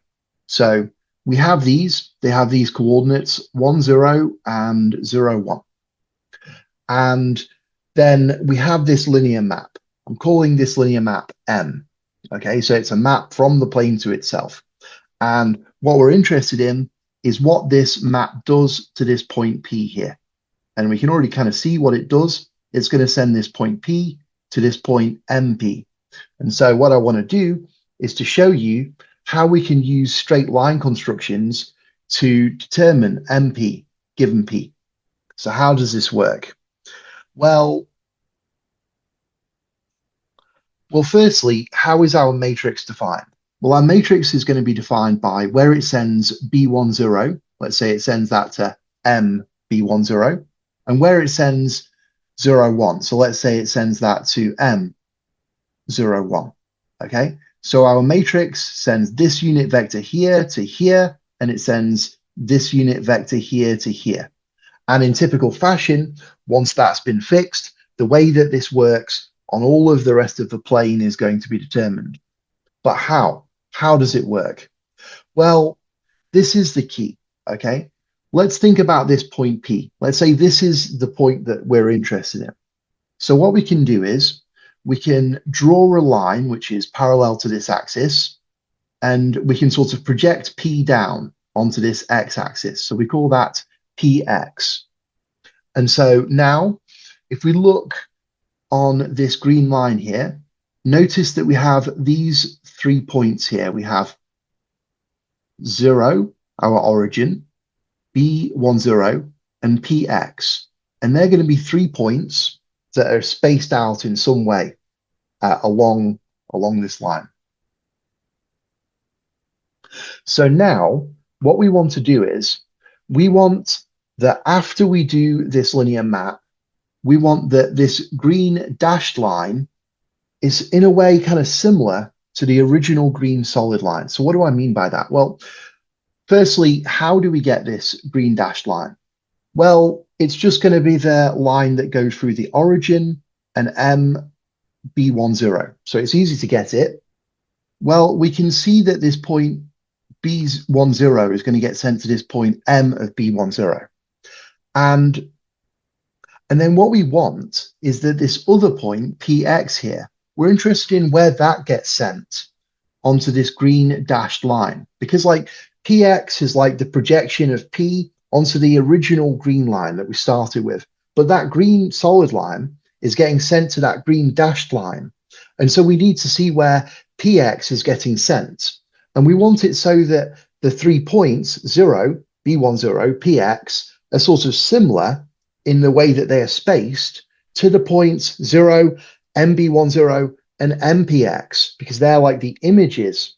And we want it so that when we have, say, 3 points spaced out in a particular way before we do the linear map, after we do the linear map, those images are going to be spaced out in a similar sort of way. So we can achieve this just by drawing a red line here through B10 and MB10. And then if we draw a parallel line through PX, we can see where that meets our green dashed line. And that's where we should place MPX. Now we do exactly the same kind of thing for these orange lines here. And basically what that means is we draw this black line here through B01 and MB01, and then we draw something parallel to it through PY, which is the projection of P onto the Y axis, and that gives us MPY. That's where this second black line meets our orange dashed line. Our orange dashed line being the where the y-axis has got sent to by our linear map. So now we're pretty much away, okay? Because we know that. So now we're pretty much away, right? Because we know that we should have a quadrangle. We have one side of the quadrangle from 0 to MPX, another side of it from 0 to MPY. And so we just draw this green dotted line parallel to our green dashed line through MPY, and this orange dotted line parallel to our orange dashed line through MPX. And where those two dashed lines meet, that's M of P. And this is how you do it. This is how you can work out the image of a general point. And so now we can easily apply this to our case with the circle, for example. So let's draw our unit circle here. So we have these two sorts of unit vectors, B10 and B01. Maybe zoom in a little bit. And so we know where they are. And now we're going to suppose that we have a certain counterclockwise rotation. So we're sending B10 to M B10. Now, if we're dealing with this case where there's no reflection, then we should have that MB01 is sort of sent to a place that's sort of perpendicular to M of B10. And now we can just see that this geometry is going to tell us, or at least it will if we set this up right, it's going to tell us where this point P is getting sent. And it's a little bit ad hoc because I haven't put these things on the circle exactly, but you can see that P here is getting sent to this point MP, which is just a bit further around the circle via this little counterclockwise rotation.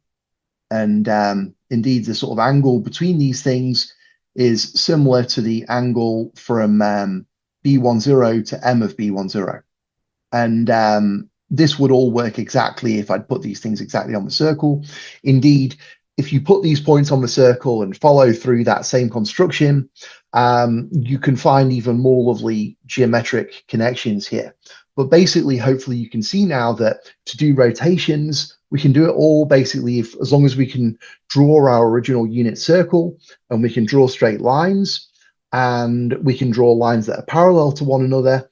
We have the sufficient machinery to be able to think about rotations without needing anything to do with angles or sine functions or anything like that. Okay, so now we have these tools. There's a whole plethora of different directions we can go in. I think the most exciting direction to go in is to look at this red geometry, because this is basically the geometry of special relativity. And we're going to go there soon. We're going to have a sort of deep dive into this alternative to complex numbers, which is this red geometry. But let's just think about some other places where we can go with this. So we've already seen these. So we've already seen these complex numbers. These are of the form T1 plus xi. And our tools can be used to explore these. And really, in a way, we can sort of derive a lot of the old results, but in a sort of new way. We also have these red numbers, or this red geometry, things of the form T1 plus yj. And remember, J is this matrix like this, that sort of swaps the X and the Y coordinates around. We're going to have a look at that soon. We also have the green geometry. So T1 plus YK. And we also have another intriguing possibility, which is this, what I'm calling the purple geometry. It's also called the dual numbers. So here we're using this epsilon here, which is this special matrix that has a property that when we square it, we get 0. So each of these is very rich. In fact, the red and the green setups are basically isomorphic. So a good way to see this is that if we write a general red matrix like this, we can write it with T's up there and Y's here. Whereas we can write a general green matrix like this. It's going to look like T. But if we have a general green matrix, actually I should put a Z there, then we should write it like this. T take away Z, T plus Z. So the right way to think about, so one way you can think about it, if you tap into the results from the previous video on 2x2 matrices, is that if you get a matrix like this, then you can take its eigenvalues and you can find that it's similar to a matrix like this. And this sort of process of sort of diagonalizing these matrices is going to send J to K. So that gives us a sort of isomorphism, if you like, from the red geometry to the green geometry. So these are both sort of hyperbolic, and I'm just going to focus on the red one because I'm very fond of this matrix here. But another thing we can do, and I'm just going to mention this quickly, is we can look at these dual numbers.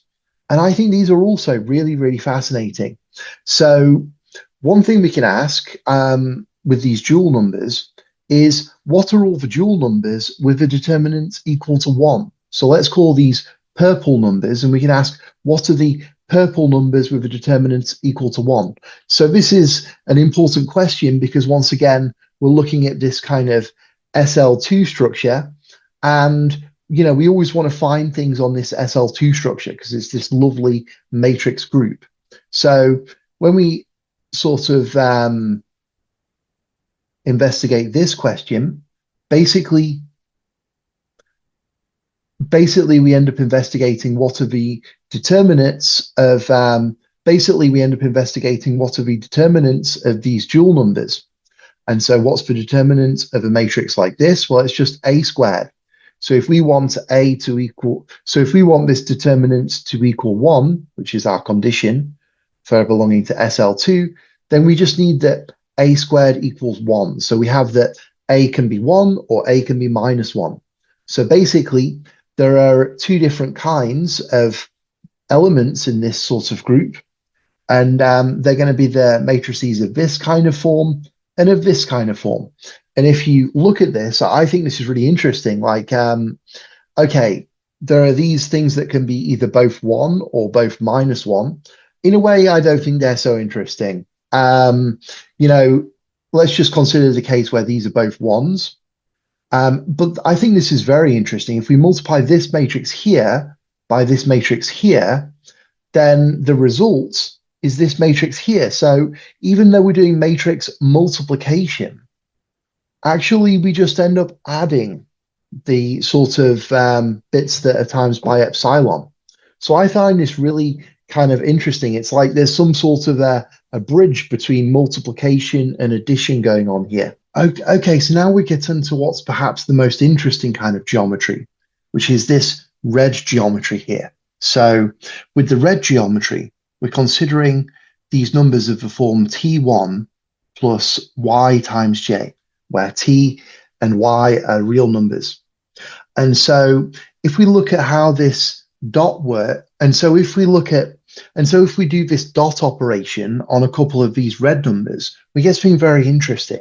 It doesn't work like with the complex numbers, which basically looks like an ordinary dot product. No, in this case, what we do is we multiply the sort of time coordinates together, and then we subtract the multiple of the spatial coordinates together. And this is our dot product here. So what this means is that the way that we think about distances and perpendicularity is all different within this red geometry. And the way that it's different is in a way which matches up with special relativity. So one question we can ask is, what is the intersection between this red geometry and our special linear group? And so in other words, we're curious about the matrices of the form T1 plus yj, which have a determinant equal to 1. So let's work out what this determinant is. Well, it's t squared take away y squared.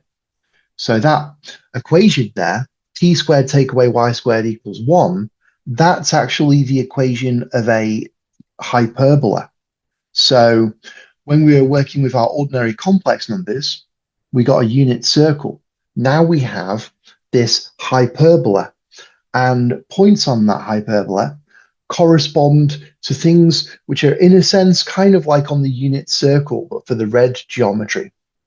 So I think it's a good idea to explore this space of 2 by 2 matrices using these dihedrons, which are these sorts of linear combinations of these special matrices 1, I, j, and k. And so, as I've already said, we can think of this sort of space then as this sort of hypercube, where we have our 0, and then we have these sort of special vertices corresponding to 1, I, j, and k, and they correspond to these different sort of special directions, orthogonal directions, coming out of 0, and then we can think about different combinations of these things. And I think it just gets absolutely beautiful when one also bears in mind that this group SL2 is very important, and we want to ask sort of how can one understand that within this 4-dimensional kind of context. So basically SL2 consists of the 2 by 2 matrices that have a determinant of 1. And if we're putting our matrices in this kind of form, then we can basically think of SL2 as forming some sort of a manifold within this four-dimensional space. Basically, it corresponds to the points T, X, Y, Z, such that this equation is true.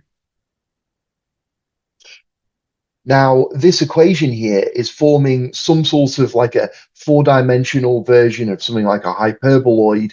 I actually don't know what the technical term is for a hypersurface like this, but it's basically a kind of three-dimensional, but it's basically a three-dimensional manifold which is embedded in four-dimensional space, and it's just an extremely pleasant thing to sort of visualize. So, for example, if you set z is equal to 0 here, so remember, we have these different directions here. This is sort of the t-axis, the x-axis, the y-axis, and the z-axis.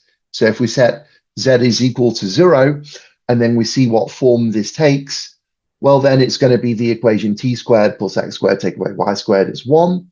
That's the equation which gives us a hyperboloid. And basically, you can see our special points here. We've got 0, which is like our origin here. This is going to be our x-axis. This is going to be our t-axis, our x-axis, and our y-axis. And you can see how lovely the geometry is here.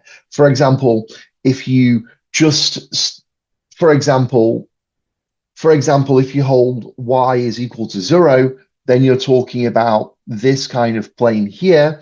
And this is basically as if you're slicing this hyperboloid with a plane. Like imagine sort of cutting through one of those,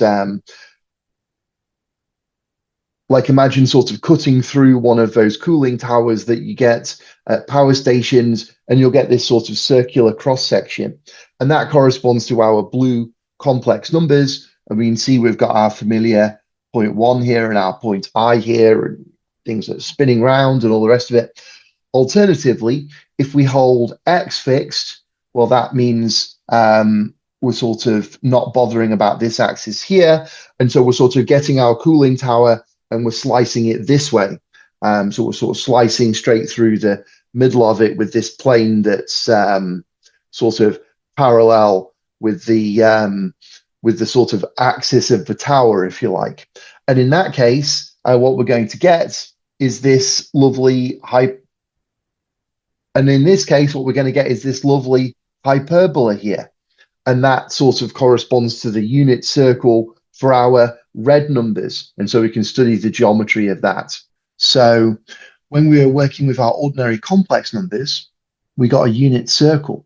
Now we have this hyperbola, and points on that hyperbola correspond to things which are, in a sense, kind of like on the unit circle, but for the red geometry.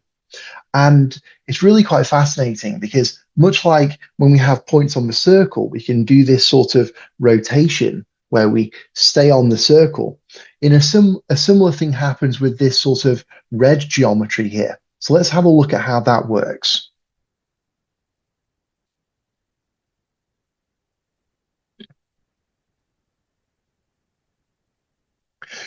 So basically, we're going to be reasoning about isometries, much like we were before. Okay, so we have our origin here, and we have these two axes, the t-axis and the y-axis. And then we're going to have a point here on our hyperbola. So it's t1 plus yj, and t squared minus y squared is 1.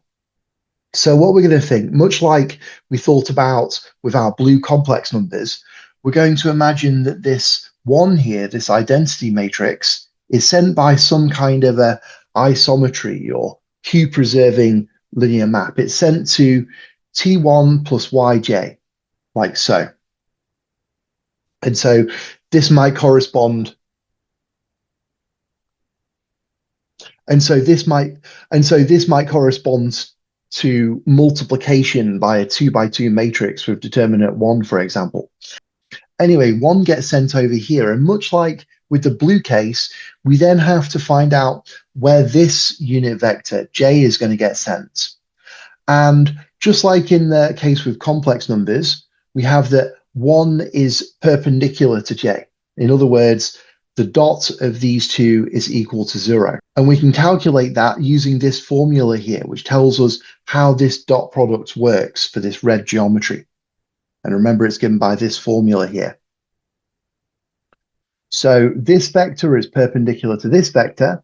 And so if this is an isometry, then wherever this vector gets sent, well, that's where 1 gets sent. So j ought to get sent to something that's perpendicular to this. So what are the points in this geometry that are perpendicular to this? Well, it's different to what we've seen before because our dot product works differently. So it turns out that there are two places perpendicular to this. One of them is y1 plus tj, and the other one is minus y1 minus tj. So basically, there are these two cases. We can send j to here, and that corresponds to the sort of case where we're just doing a sort of rotation, but in hyperbolic space. We'll see an animation of that momentarily. The other one is where this j gets sent over here, and that is where we've sort of got a reflection thrown in for good measure. Okay, so I'm very interested in how we can describe these different matrix operations in the simplest ways possible. And one of the simplest ways is using this thing, which is called the Lememeyer product. So we can apply this idea. In different kinds of geometry. It's easiest to see when we look at it in the geometry of the complex numbers. So here we have our complex plane, and we have this linear transformation. And we'll suppose that it sends this point 1 to this point m of 1. And what we're interested in is finding out where this point p gets sent. And so we'll suppose we're considering an isometry. So it's going to send points on this circle to points on this circle. And we'll suppose that we're going to consider the one that's just a rotation. So we can see that we're rotating this point 1 by a certain angle. And then if we just rotate this point P by the same angle, then we'll be done. But there's a much nicer way to think about it. And it works like this. We draw this arrow from the image of 1 to P, and then we just draw a line which is parallel to that through 1. And this is all we have to do. And this is literally all we have to do. We can see that this point is in the correct place. For example, I can put it like that. We can see that it's been rotated around by the same amount as this sort of angle defined by m of 1. And we can see how simple this construction is. And another thing that's extremely extraordinary is that this Lememeyer product also works for our red geometry. So here we have our red plane where we have our point 1 and our point j, and we have this hyperbola here. The horizontal line is the t-axis, the vertical line is the x-axis, and this is the hyperbola. T squared take away x squared equals 1.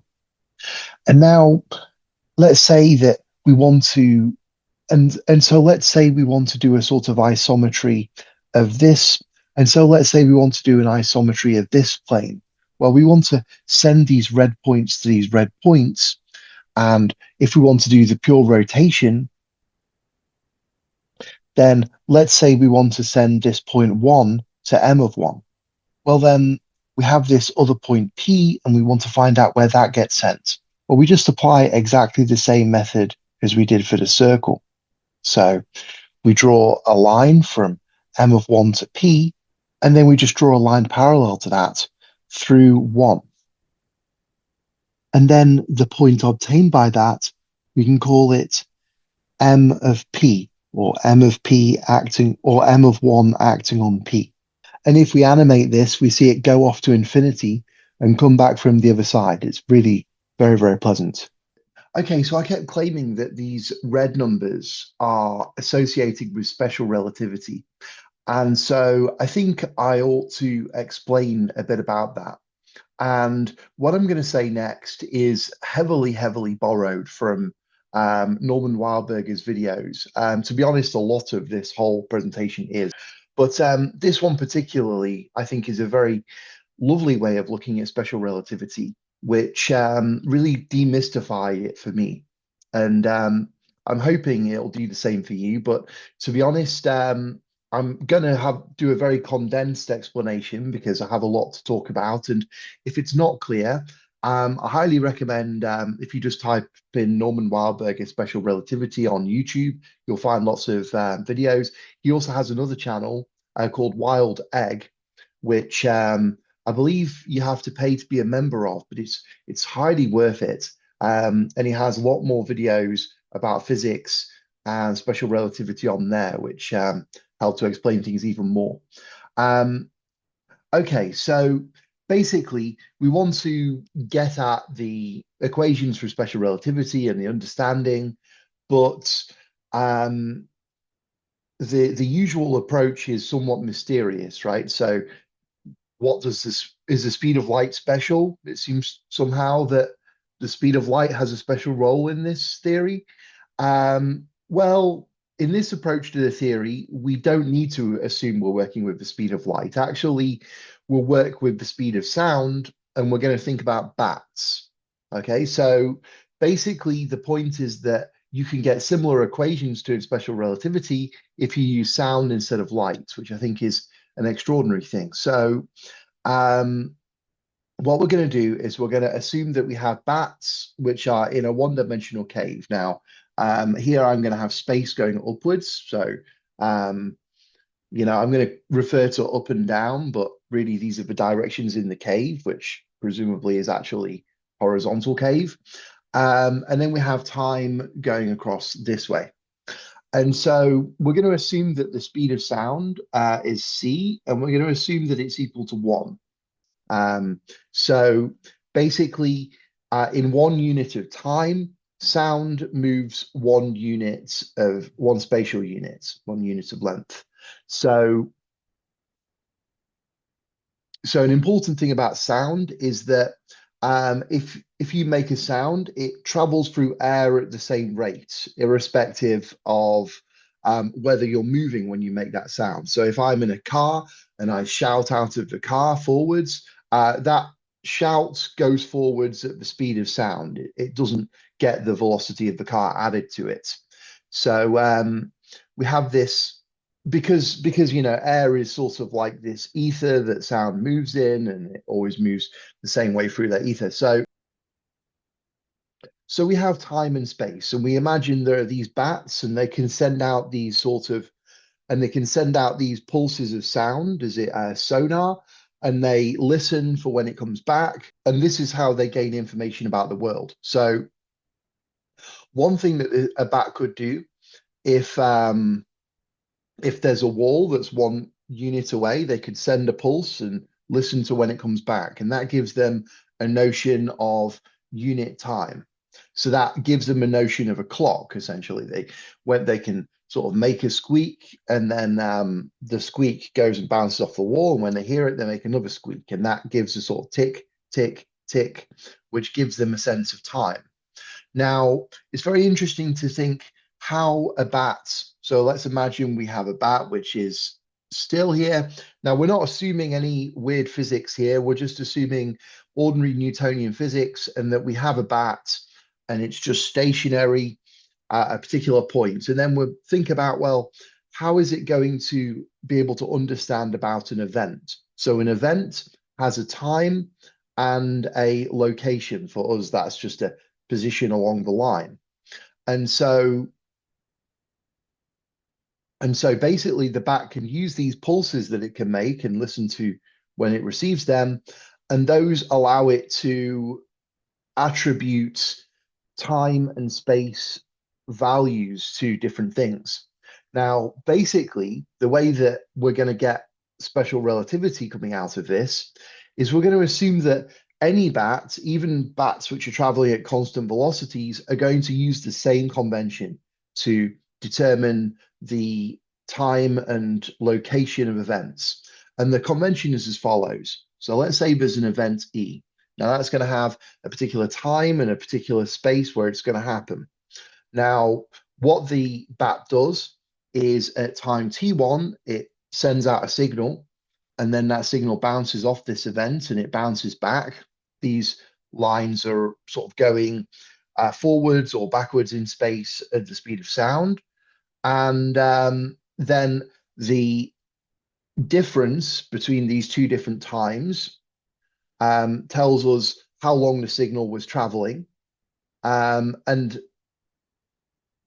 if we assume that the speed of our signal is 1, then the distance between these two gives, and if we assume that the speed of our signal is 1, then the difference between these two times gives us the sort of length traveled by the signal there and back.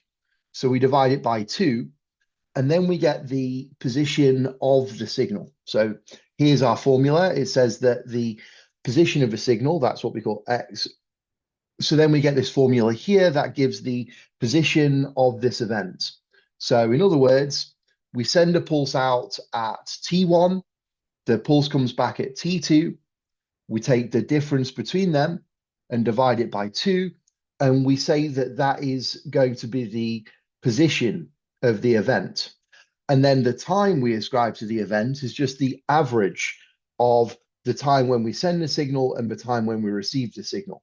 So using these two formulas here allow our bat to determine the coordinates of this event. In fact, since everything's stationary and set upright in this case, this event is going to have the time coordinate TE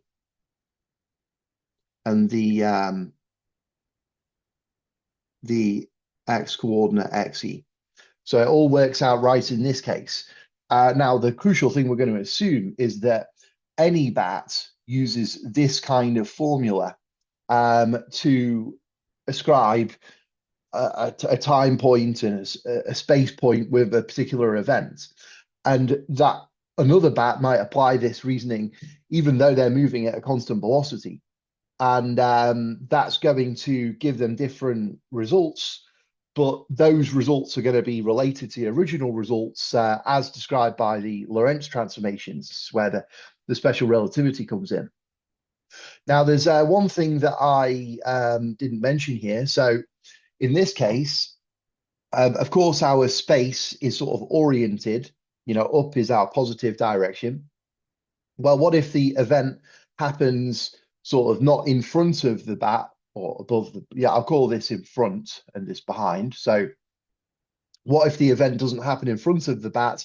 What happens if it happens behind the bat? So in that case, we want to sort of swap around the roles of T1 and T2.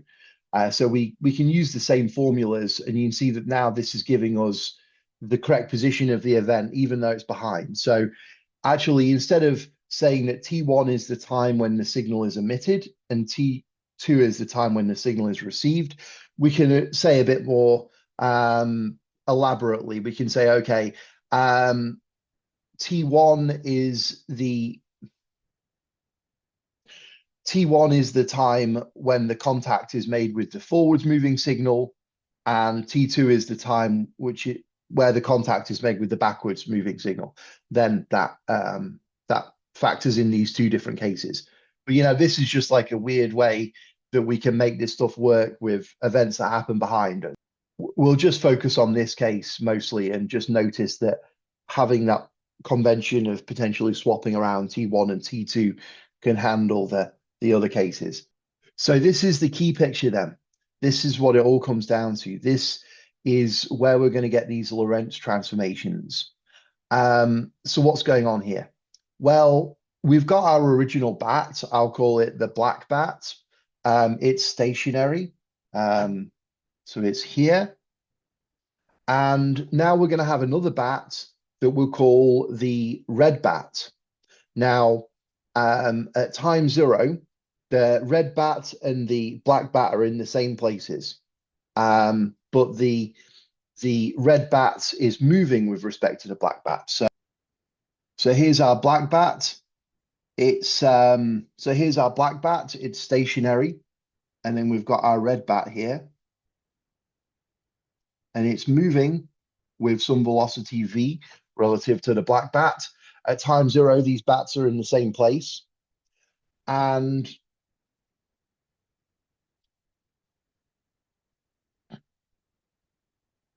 there's also some event E later on. And these two bats send their signals out and receive them, and they give different coordinates to this event E. So what's going on here? Well, firstly, let's just look at this black setup here. So this is the same as before. This is all for our black bat. And this is its time one. It has this clock. So it can give these units, time one, time two, and so on. And I've written that as one underlined. And this black bat can send out these pulses. And these are the sort of TE and XE coordinates that our black bat ascribes with this event E, which happens. And this all happens as you'd expect. Now, we also have our red bat, and our red bat also has their clock. Okay, so we don't know exactly how this is set up, but we know that at regular times, it's sort of having this tick. So what you can imagine is that the red bat also sends out these signals at the rate of sound. The red bat also sends out these signals at the speed of sound and listens to them when they come back, and that gives it a notion of ticking. So it has its clock. And so then we have this event. Now this is the same event, but now we're thinking about how our red bat is going to understand this event. So it's going to have to send a signal out, which is going to bounce off this event. Maybe this is like a bug or something, and it's going to send one of these sonar pulses out. It bounces off the bug, and it comes back to our bat. So let's say it emits a signal at time t1 dash, and it receives a signal at time t2 dash. And now we're just going to analyze all of that behavior from our sort of static frame, which is, from the sort of frame of reference of our black bat. So, you can think about stuff where individuals are moving when they do this kind of analysis. That's sort of the point of special relativity. But now we're not doing anything complicated like that. We're just thinking of it from our black bat's perspective, which is basically the perspective of the sort of background, if you like, or the cave where these bats are living in. So what we can write is this lovely equation here. And what's this saying? Well, we're saying that the red bat has this clock, which somehow is ticking at regular time. So it's ticking, this is 1 dash, there's probably 2 dash over here and 3 dash over here, and it's ticking as it's going on. Now, we're going to assume that where this first tick happens, we're going to give that coordinates. We're going to call it SR. Now, that just sort of arbitrary coordinates for now. We're going to learn about those later, but for now, we're just going to say that this tick happens at time S and space location R with respect to the black bat. Or, these are the sort of global coordinates of, the event where the red bat's clock ticks 1. And so the next question is, when and where does our red bat send out its signal? Okay, because it sends out a signal at its time t1 dash, and it receives the signal at its time t2 dash. Well, we can label this point as t1 dash. I mean, that's a bit, we're sort of thinking of it as a number, right? It's a time. This is our red bat's time axis. But if we really want to think about this properly from our global perspective, the black bat would say, okay, this is an event, actually. This is the event where my red friend sends out his signal. So actually, this should have a space time, this should have a coordinate in time and a coordinate in space. And what are those coordinates? Well, it's going to be RS times T1 dash, right? Because this is our sort of unit vector. And then we want to sort of scale that by timesing it by T1 dash. So we're going to get this vector like this. and that's going to be this vector here. And then we know that when we get this and we add some multiple of our speed of sound moving forward, so some multiple of this, so let's say alpha times this unit vector, then we're going to get to here. Okay, so basically what this equation is saying here is that if we start here and then we do t1 dash times this vector, that gives us this vector. Then we do alpha times the speed of sound, that gives us this vector. And those two should add together to give this vector, which is this. So that's what this equation says. In a similar way, we have this other way that we can get to this point here. Because the other way we can get to this is that we know that at time t2 dash, our red bat receives the signal. So we can get to here by doing t2 dash times SR, and then we do beta times this vector, and we get this vector again. So it's like but equals but. And that's what this equation says. And that's all we need, actually. Now we have these equations, we just have to do a bit of algebra, and we're going to be able to derive the Lorentz transformations. So it's pretty straightforward. If we look at this equation here, we can break this into a first component and a second component, like so. And we can get rid of the alpha and rearrange it. We can get this equation here, an equation for T1 dash. Similarly, if we get this equation, it really gives us these two equations. And so these allow us to determine what these times are when T1 and these allow us to determine these times here, T1 and T1 dash and T2 dash. And then like I said before, we're assuming that our red bats, even though they're moving, even though this might be a bit erroneous, they are also using this convention, right? That the time and space that they're ascribing to things are basically given by averaging the signal contact times or taking half the difference between the signal contact times, respectively.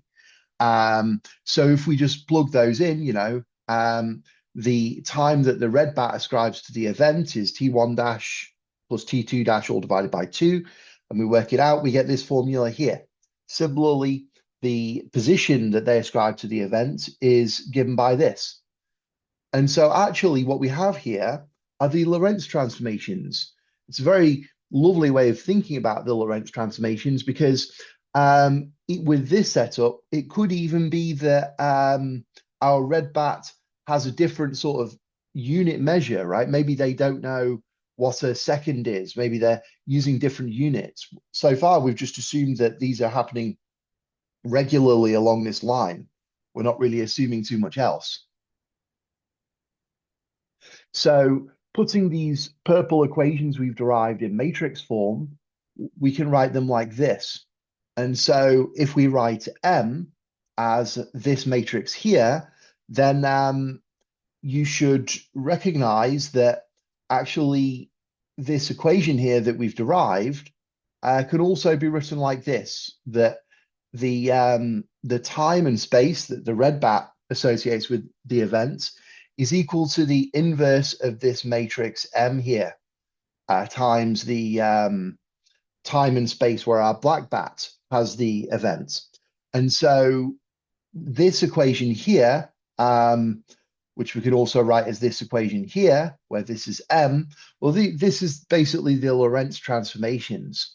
And you can probably see here the connection with the red complex number, and probably you can see here the connection with the red numbers. So you may recall that our identity matrix is this. This is 1. And our matrix J is this. And here we have S times 1 plus R times J. So it's one of these red numbers. And so you can see that they're appearing in this special relativity here. They're describing the Lorentz transformations. Now, so far, I did a very general setup where the red bat has this very sort of general clock. Now, it turns out that these two observers are going to sort of agree on more things if we make an extra assumption. And basically, we're going to make the assumption that the determinant of this matrix here is 1. Okay, which if you like the red numbers, you'll probably like that assumption because it means we're going to be on this lovely unit hyperbola thing, and lots of nice geometry is going to ensue. So if we assume that the determinant of m is equal to 1, that's equal to the assumption that s squared take away r squared equals 1. So that's an extra sort of condition that we're going to impose. Now, the other thing is, well, I said originally that we have our black bat and the red bat goes past them. So we could say, okay, the red bat is going past the black bat. They're at the same location at time 0. But, let's say the red bat's moving with a velocity v with respect to the black bat. So basically then we can say, okay, this point RS, the point where the red bat's clock ticks 1, would say that that's going to be S times this vector here. And this vector here is showing us where the red bat's going to be at time 1. It's sort of the where and when the red bat's going to be. It's the sort of event of the red bat being somewhere at the black bat's time 1. So in other words, this is the vector 1v. And you can see that sort of timesing this vector by s is going to give this vector here. So we have this equation here. In other words, our velocity is r divided by s, which is going to be the distance divided by the time. So if we just add this in, then let's look at all the conditions we have. We have s squared take away r squared is 1. This is telling us that r is vs, so we'll substitute that in, and we have this equation here. And then solving this, we get that s is equal to 1 over the square root of 1 minus v squared. And that's what physicists call gamma, or the Lorentz factor. So basically under the assumption here that c is equal to 1, we've got our Lorentz factor, and also this equation here is giving us our Lorentz transformations. So let's just tidy this up so it looks in a bit more familiar form for physicists. So we know this so we're assuming this determinant is 1, so we don't have to write that. We're assuming we've sort of got that s is the same as gamma, and r is vs, or r is v gamma. And so there we have it. These are our Lorentz transformations. Now I use the speed of sound as c as 1. You could think the same idea, but using the speed of light or using another signal length.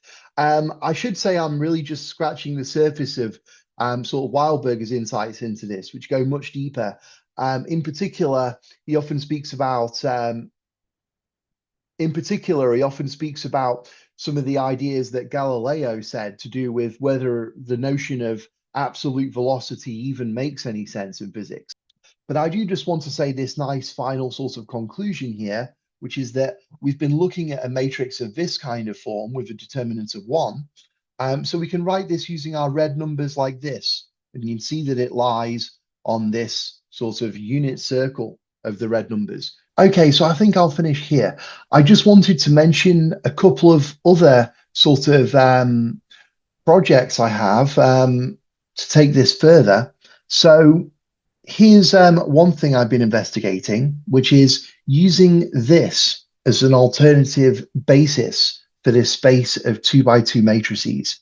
So here we've got our identity matrix, and we've got I, and we've got K, and we've got 2 times epsilon.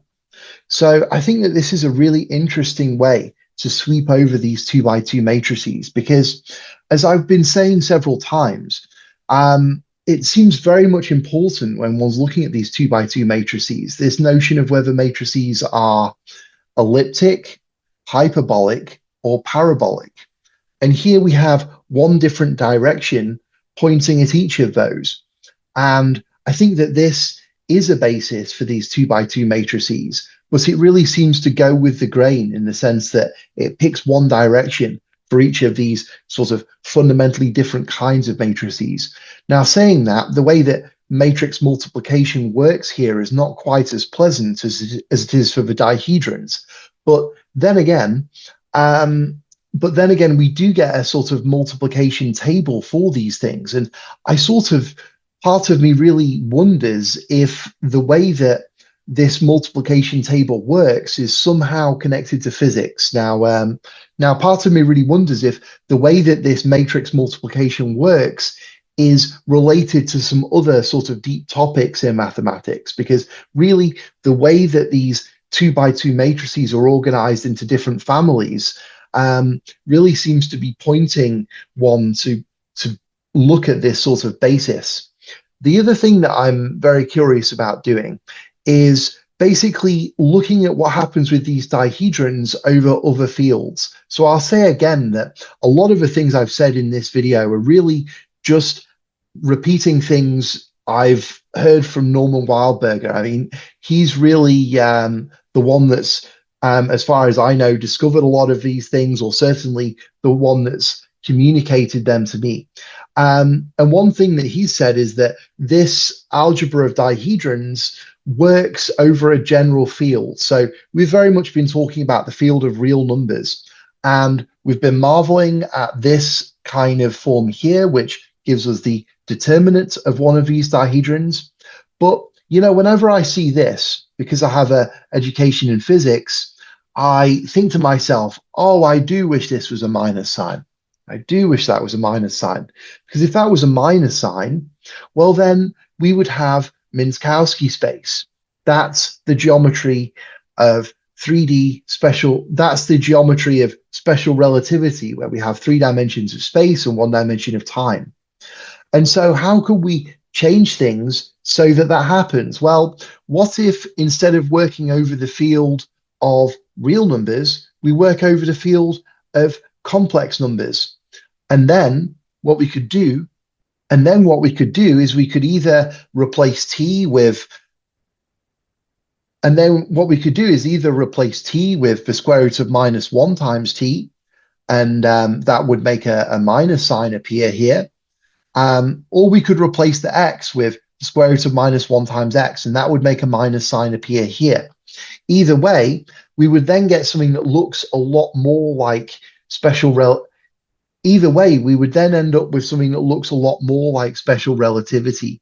And I sort of believe that considering these complex 2 by 2 matrices probably will be a big enough place to find a lot of different things that we want in physics. Now, but I can't help get excited when I look at them. The 2 by 2 real matrices, also the 2 by 2 complex matrices. As I say here, they seem to have even more expressive power. And then there are other things like Pauli matrices and things which are appearing there. So it really does make me wonder if we can describe a lot of physics, if not all of physics, with, say, 2 by 2 complex matrices. I should also, like I say, a lot of this work I can say is basically copied off Wildberger, essentially, the rigorous maths about the dihedrons and so on. I should also say that philosophically and practically speaking, I owe an enormous debt to my friend Jesse Burton for basically showing me how much you can do with 2 by 2 matrices. A lot of these ideas came from him.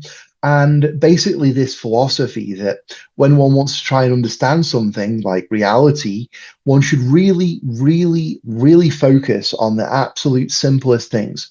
This is something that Stephen Wolfram says a lot as well. You know, look at the simplest programs, explore exhaustively all of the behavior that you can get. And at the very least, you'll establish a lower bound for the necessary threshold of and at the very least, you'll discover a lower bound for the threshold necessary to induce the right kind of complexity for what you want. And I haven't finished with these 2 by 2 matrices, not at all. I'm just getting started.